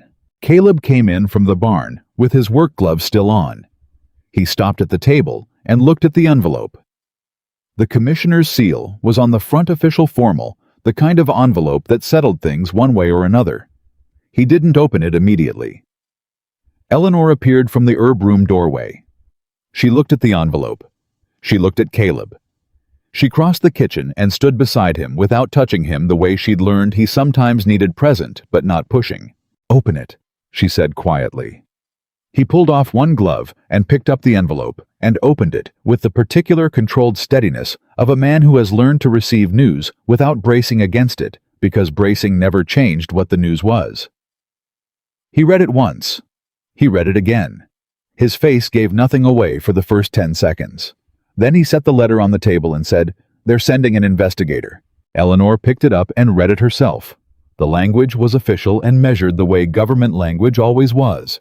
But what it said underneath the formal phrasing was clear enough. The commissioner's office had received her letter and Robert Beale's sworn statement. They had also, the letter noted, received 3 additional complaints from downstream landowners about the creek water complaints that Eleanor had not known about, which meant others had found the same problem and reported it independently. The investigator would arrive within 2 weeks. All parties were instructed to preserve evidence and refrain from further alterations to the creek or its banks. The last line noted that the deputy commissioner had recused himself from the case, pending a review of his relationship with Double C Ranch. Eleanor set the letter down. "He's losing his man inside," she said. "Yes," Caleb said. "Clay will know that by now. Or will know it soon." "Yes." She looked at him. "He's going to move before the investigator arrives. He's going to do something fast." Caleb picked up his glove from the table. He put it back on. He looked at Eleanor with the calm, measured expression of a man who had made his decisions and was now simply waiting for the moment that required him to act on them. "Let him," he said. Clay moved in 3 days. He didn't come himself this time. He sent his ranch foreman, a man named Daltrey, that Hank knew from years back and did not respect, which he communicated to Eleanor with a single look when Daltrey rode in on a Thursday morning with 2 Double C hands behind him. Daltrey asked for Caleb at the yard. Caleb came out. Eleanor came out behind him and stood on the porch steps and didn't move. Daltrey was a tall, lean man with the particular ease of someone delivering a message he's been paid to deliver and bears no personal responsibility for. He held a document in his hand, folded official-looking, and he held it out toward Caleb. "Mr. Clay's legal team filed this morning," Daltrey said. "It's a water rights injunction. Claims Morgan Ridge has been diverting spring flow from the Double C watershed. Judge Harlan signed it this morning." Caleb took the document. He opened it. He read it. Eleanor watched his jaw. She could read his jaw now, the way she read the creek, the tightness that meant restraint, the working motion that meant he was thinking through something rather than reacting to it. "Judge Harlan," Caleb said, "out of Cedar Bluff." "That's right," Daltrey said. "Not Abilene." A slight hesitation. "Local jurisdiction." "The spring on my property," Caleb said, "was established in the original Morgan Ridge land patent filed in 1871. It predates the Double C by 11 years. He folded the document and held it back out to Daltrey. "Take this back to your employer and tell him to have his legal team look at patent date 1-871-CR-44 in the Territorial Land Office. Then have them explain to Judge Harlan what prior appropriation doctrine means in the state of Texas." Daltrey didn't take the document. "Mr. Clay's legal team is confident." "I'm sure they are," Caleb said. "They're also wrong." He held the document steady in the air between them. "Tell him I said so." Daltrey took the document. He looked past Caleb at Eleanor for a moment, a brief look, the kind that was taking inventory. Eleanor held his gaze without expression. Daltrey turned his horse. His 2 men turned with him. They rode south without looking back. Caleb stood in the yard until they cleared the property gate. Then he turned and walked back to the porch. He stopped at the bottom step and looked up at Eleanor. "I need to wire my lawyer in Abilene," he said. "Ruiz can take the wire to town," she said. "What do you want to say?" He told her. She went inside and wrote it, and Ruiz was on the road to Cedar Bluff within the hour. The response came back by evening. The lawyer's wire was brief because wires were brief, but what it said was enough. Prior appropriation doctrine was unambiguous. The 1871 patent would override any local injunction. Judge Harlan had no jurisdiction over a territorial water rights dispute that sat with the Federal Land Commission. The injunction, the lawyer said, was a bluff. A well-financed bluff, but a bluff. Caleb read the wire at the kitchen table with Hank beside him and Eleanor across from them. Hank's shoulder was still wrapped, but he'd recovered most of his range and had stopped mentioning it, which meant it was healing properly. He read the wire over Caleb's shoulder and said, "So Clay went to a local judge because he couldn't get traction at the federal level." "Because the federal level is now looking at him," Eleanor said, "not at us." "He's panicking," Hank said. "Yes," Eleanor said. Panicking men do the thing that feels powerful instead of the thing that's strategic. That's why he sent Daltrey with an injunction that won't hold. She paused. It's also why he'll do something else. Something that feels powerful, before the investigator arrives. Like what? Eddie asked from the doorway. He'd been listening from the hall, which all of them knew, and none of them had mentioned. I don't know yet, Eleanor said. But it won't be quiet. She was right about that. It wasn't quiet. 2 nights later, at close to midnight, Ruiz woke Caleb with a knock on his door and 4 words, "Fire, south fence line." Caleb was dressed and out of the house in 2 minutes. Eleanor was 30 seconds behind him. The fire was not at the barn. She confirmed that first, her eyes going there. Immediately, the horses, always the horses, but at the south field, where the dry summer grass had caught along a fence line that ran close to the Double C property. Not an accident. The grass was too dry, the wind too specific, the location too deliberate. Caleb had the bucket line organized before Eleanor reached him himself, and Eddie and Ruiz, working from the trough water, beating back the perimeter of it with wet feed sacks, while Hank, one-armed and furious, managed the water flow. It was the kind of fire that wanted to run, but hadn't gotten the momentum yet, and they had caught it early enough that it was fighting its own lack of wind rather than feeding on it. Eleanor joined the line without being asked. She beat at the grass fire's edge with a wet sack until her arms ached and her face felt the heat from 6 feet away, and she kept going, because stopping was not an option, and because somewhere on the other side of the south fence, a man had sent someone to light a fire on land that was hers now too, and that particular knowledge was sufficient fuel to keep her moving. They killed it in 40 minutes. 40 minutes is a long time to fight a fire. It's not a long time to lose a ranch. After they stood in the dark and the smoke and looked at what remained, the fence line was down along a 30-foot section. The grass was black and still smoking. The air smelled like the end of something. Caleb stood at the edge of it, with a wet sack still in his hand, and didn't speak for a long moment. Then he said, "That's enough." His voice was quiet. Not loud, not hot, not the sharp edge of fresh anger. The settled, final, absolute quiet of a man who has arrived at the bottom of his patience and found it replaced by something harder. "Caleb," Hank said. "No," Caleb said. "I mean it. That's enough." He turned around and looked at all of them. Hank, Eddie, Ruiz, Eleanor, in the particular way a leader looks at people when he's about to say something that isn't a suggestion. "Tomorrow morning I ride to Cedar Bluff. I talk to the sheriff. I tell him what happened tonight, and I tell him everything else, and I file a report for the record, whether he acts on it or not. Then I wire the investigator directly and tell him the timeline has changed." He looked at Eleanor last. She held his gaze. "You need a witness account of tonight," she said. "All of us. Written, signed tonight while it's fresh." "Yes." "I'll write them," she said. "Bring me everyone." She went inside and got paper and pen and sat at the kitchen table, while Caleb brought them in one at a time. Ruiz first, then Eddie, then Hank, then himself last. She wrote what each of them said in clear, plain language, asked her questions without leading them, and had each man sign his name at the bottom. When Caleb sat across from her and told her what he'd seen, she wrote it down word for word and slid the paper across to him. He read it. He looked up. "That's exactly right," he said. "I know," she said. "I wrote what you said." He signed it. She gathered all 5 statements, including her own, which she wrote last, and which described the fire from her own point of arrival, and put them in the oilcloth-wrapped packet she kept for documents. It was 2 a.m. They had been awake for going on 20 hours between them. "Go to bed," she said. "Eleanor, I'll sit up another hour in case the fire kicks back," she said. "Ruiz already offered. Between the 2 of us, we've got it. Go."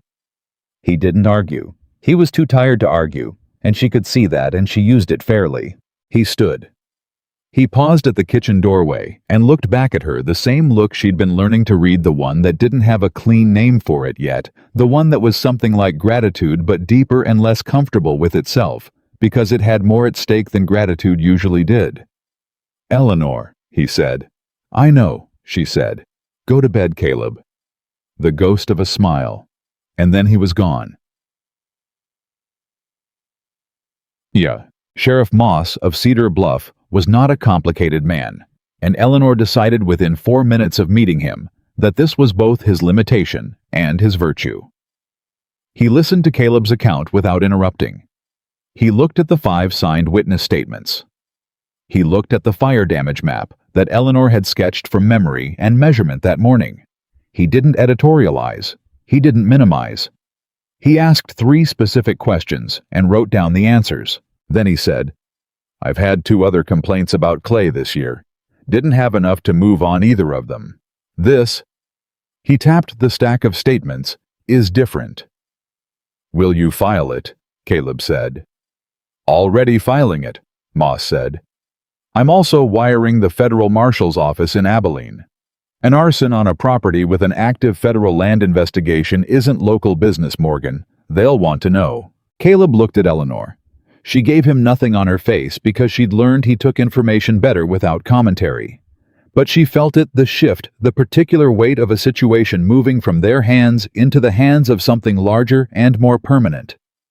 How long? Caleb said. Marshal's office responds in days, not weeks, Moss said. And I'll ride out to look at your south fence line today. He paused. One more thing. I've had word that Weston Clay's been having conversations in town. About Miss Hayes. Caleb went very still. Moss looked at Eleanor directly. He's been suggesting your credentials aren't what you've claimed, that your treatment of the Morgan horses may have extended the illness rather than helped it. He's been saying it quietly to specific people. He paused. I want you to know I don't give it any credence. 3 other ranchers in this county have told me directly that you help their animals, but you should know he's saying it. Eleanor held the sheriff's gaze. Thank you for telling me. I'm telling you so you're not surprised, Moss said. A man who sets fires at midnight and then files injunctions in local court is a man who's losing and knows it. The things he's saying about you are the words of someone with nothing left but noise. I know, Eleanor said, but noise can do damage. It can, Moss agreed. Which is why I'm also telling you that Harriet Beale has been considerably louder than Clay in the past week. And Harriet Beale has been in this county for 30 years. Eleanor looked at Caleb. He looked at her. Neither of them said anything, because what there was to say about Harriet Beale didn't need words.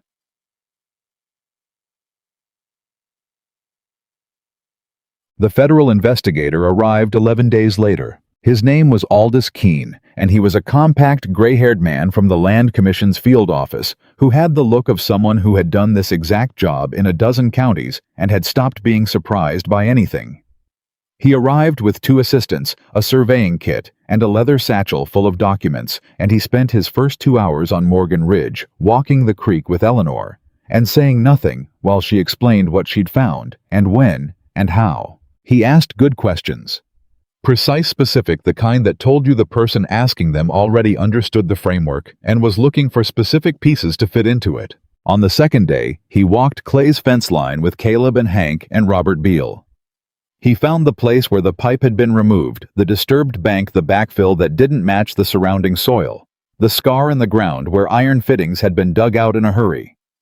He photographed it. He measured it. He wrote it down. On the third day, he sat at the Morgan Ridge kitchen table and interviewed Eleanor, then Caleb, then Harriet Beale, then Robert Beale, then Hank, then Ruiz, then Eddie. He was with each of them for as long as it took. He didn't rush any of them. On the morning of the 4th day, he packed his surveying kit and his leather satchel, and came to find Caleb and Eleanor in the barn. I'm not going to tell you my conclusions, he said. That's not how this works. The report goes to the commissioner and then runs its course. He paused. But I will tell you that what I found on this property and adjacent to it is consistent with the complaints filed, and that the evidence of removal and tampering is notable. Notable, Caleb said. I've written stronger words in my report, Keene said. I wanted you to understand that. He looked at Eleanor.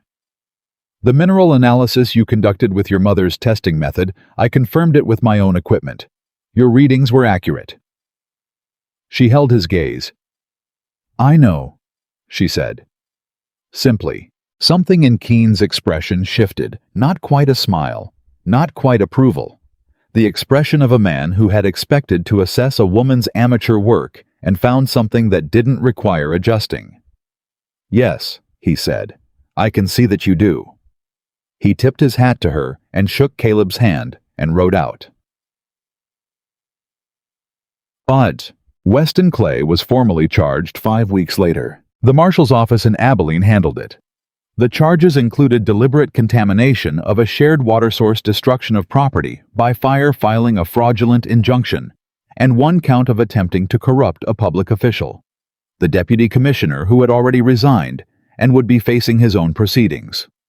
Clay's lawyer filed a response, and Clay himself said nothing publicly, but the word moved through Cedar Bluff in the way words always moved through small towns, fast, complete, and impossible to put back.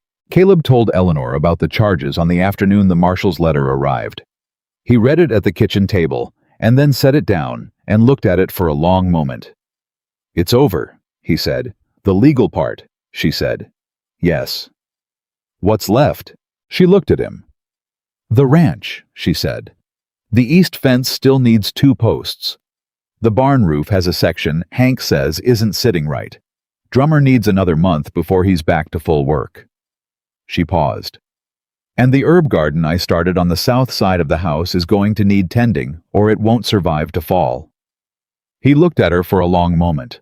"You started an herb garden?" 10 days ago. You didn't notice because you were focused on the fence line." "I was." "That's fine. That's why there are 2 of us." He was quiet. He looked at the letter, then at her, then at the window, then back at her. "I want to show you something," he said. He took her to the east side of the main house, the side that got the morning light sheltered from the afternoon heat by the overhang. She had walked past it dozens of times without registering it as more than exterior wall. He stopped at a door she hadn't opened. It was a small addition to the main structure built onto the side of the house with its own exterior access and a single window that faced east. He opened the door and stepped back. She looked inside. It was a room she hadn't seen before. He had worked on it clearly recently. The shelves along the west wall were new wood, still bright cut and fitted with the precise care of a man who worked with his hands, the way he did everything completely without shortcuts. The window had been cleaned and reglazed. The floor had been swept and laid with a piece of flat limestone along the threshold. Along the shelves in careful intervals, he had placed her glass jars, the ones she'd brought in her satchel, and the ones she'd accumulated since arriving arranged by size, with space between them as though they'd always lived there. At the center of the room below the east window, he had built a work table, solid wide with a lip along the front edge to keep things from rolling. The exact right height for someone to stand and work without bending. The exact height she realized for her. She stood in the doorway and didn't say anything for a moment. Caleb said from behind her, "I built it while you were managing the Keen interviews. Hank helped with the shelving because I didn't want to wait on my shoulder to be right." A pause. "It's not finished. I want to put in a second shelf below the window if you think you need it. And there should be a hook for your satchel. I know where you always put it down, and it's never where it should be." She turned and looked at him. He was standing in the way he stood when he was uncertain, not physically uncertain, not shuffling or avoidant, but internally uncertain, the look of a man who has done a thing from the deepest honest part of himself and is now waiting to find out if it landed right. She said, "You built this for me." "Yes." While all of that was happening, the investigator, the marshal, the fire, "It helped me think," he said. "Building something when everything else was—" He paused. "It helped me stay forward." She looked back at the room, at the shelves, at the jars lined up in the morning light coming through the clean east window, at the work table with its careful lip along the front edge built to exactly her height. She thought about a letter that had arrived in Harlan County folded twice soft at the edges from being handled. She thought about the word honest sitting in the center of it like a stone. She thought about stepping off a train into a dying world and finding a man with a lathered horse and a face that was holding too much and deciding not consciously, not with words, but in the way you decide things that matter, that whatever this was, she was not walking away from it. She turned back to him. "The second shelf," she said. "Yes, below the window, and the hook left side of the door not right. I'm left-handed about the satchel." He nodded, filed it. She could see him filing it. "Caleb," she said. "Yes. I need you to understand something." He met her eyes. Full attention. The particular way he listened when something mattered. "I did not come here to save your ranch," she said. "I came here because you wrote an honest letter and I answered it. Everything after that, the horses, the water, Clay, the letters, the investigator, that wasn't me saving something of yours. That was me doing what you do when something is yours." She held his gaze. "This ranch is mine too. That's why I fought for it." Something moved through his face that she'd never seen before, in the full. All the fragments of it she'd caught over these weeks assembled at once into a complete expression. Not relief, not gratitude. Recognition. The deep, specific recognition of a man who has been seen exactly as he is, and found the experience not frightening, but the opposite. He reached out and took her hand, the left one, the one that had healed from the rope burn and still had the faint mark of it across the base of her fingers. He held it the way he'd held it in the tack room during the storm, carefully and with intention, and this time he didn't let go. "I know," he said. "I've known it for a while." "I wasn't sure you had." "I'm slow," he said, "not blind." She laughed. It surprised her, a real laugh, the first real unguarded one she could remember in weeks, because the last weeks had not offered much space for it. It surprised him too. She could see that the way his face opened at the sound of it, as though it was something he was hearing for the first time, and already knew he'd want to hear again. "No," she said. "You're not blind." He kept hold of her hand. They stood in the doorway of the room he'd built for her, while everything else was falling apart. And outside, the Texas hill country was doing what it always did in the last weeks of summer, beginning slowly to exhale. The heat was still present, but different. The brutal intention of July, easing towards something that could be lived in. The creek was coming back up. Not all the way, not yet, but moving in the right direction. The grass in the lower field had recovered enough to hold color. Drummer was in the paddock every morning now, carrying his own weight fully with the dignified self-possession of a horse that had been through something and intended everyone to know it hadn't beaten him. Hank had finished the last of the east fence the previous Friday and had said with the particular brevity that was his version of sentiment that it was better work than the original. Eddie had started asking Eleanor questions about plant medicine with the careful, hungry attention of a young man who had found a subject that interested him and didn't know yet where it would take him. Ruiz had planted 3 things in the kitchen garden without being asked and had not explained himself and didn't need to. Cedar Bluff was not the same town it had been when Eleanor arrived, or perhaps it was the same town and she was seeing it differently. Now seeing it as a place that belonged to her the way it belonged to the people who'd been born into it, not through length of time, but through what she'd put into it and what it had put back. Mrs. Aldine Marsh had stopped her on the street 2 weeks after the investigator left and said in the stiff, controlled tone of a woman who was doing something that cost her, "What you did for this county. The water, the complaint, what you asked Robert Beale to do. I understand it better now than I did before." A pause. "You're a capable woman, Miss Hayes." Eleanor had said simply, "I'm a Morgan Ridge woman, Mrs. Marsh. That's what capable looks like out here." Mrs. Marsh had looked at her for a moment with that expression, loss old and specific, and then nodded once and walked on. It was not a friendship. It was not required to be. Now Caleb said, still holding her hand in the doorway of the room he'd built, "I want to talk to you about something." "All right," she said. "I'd like us to be married properly," he said. "Not the arrangement we came into, not the letter and the agreement. Properly, if you're willing." She looked at him. "We aren't married properly. We went before the Justice of the Peace in Cedar Bluff the day after you arrived," he said. "That was..." He paused. "That was a practical arrangement between 2 people who didn't know each other. And now..." He held her gaze. His jaw worked for a moment. "Now I know you," he said, "and I'd like to make the same decision knowing what I know." She was quiet for a moment. Outside somewhere in the paddock, she heard Drummer move the familiar sound of his particular walk, unhurried and slightly self-important. She heard Eddie talking to one of the other horses, the way he'd started doing, since he'd been asking her questions about animal communication. She heard the creak. She heard the wind moving through the cedar at the hill's edge the way it always did in the late afternoon, like something breathing out. She heard Morgan Ridge, alive all of it, living. "Yes," she said.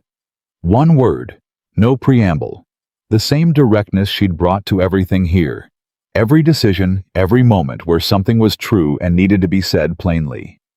His hand tightened around hers, not dramatically, not with performance, just the pressure of a man's hand on the hand of a woman who had answered his first letter and then answered everything after it, and who intended to keep answering for as long as there were questions worth asking.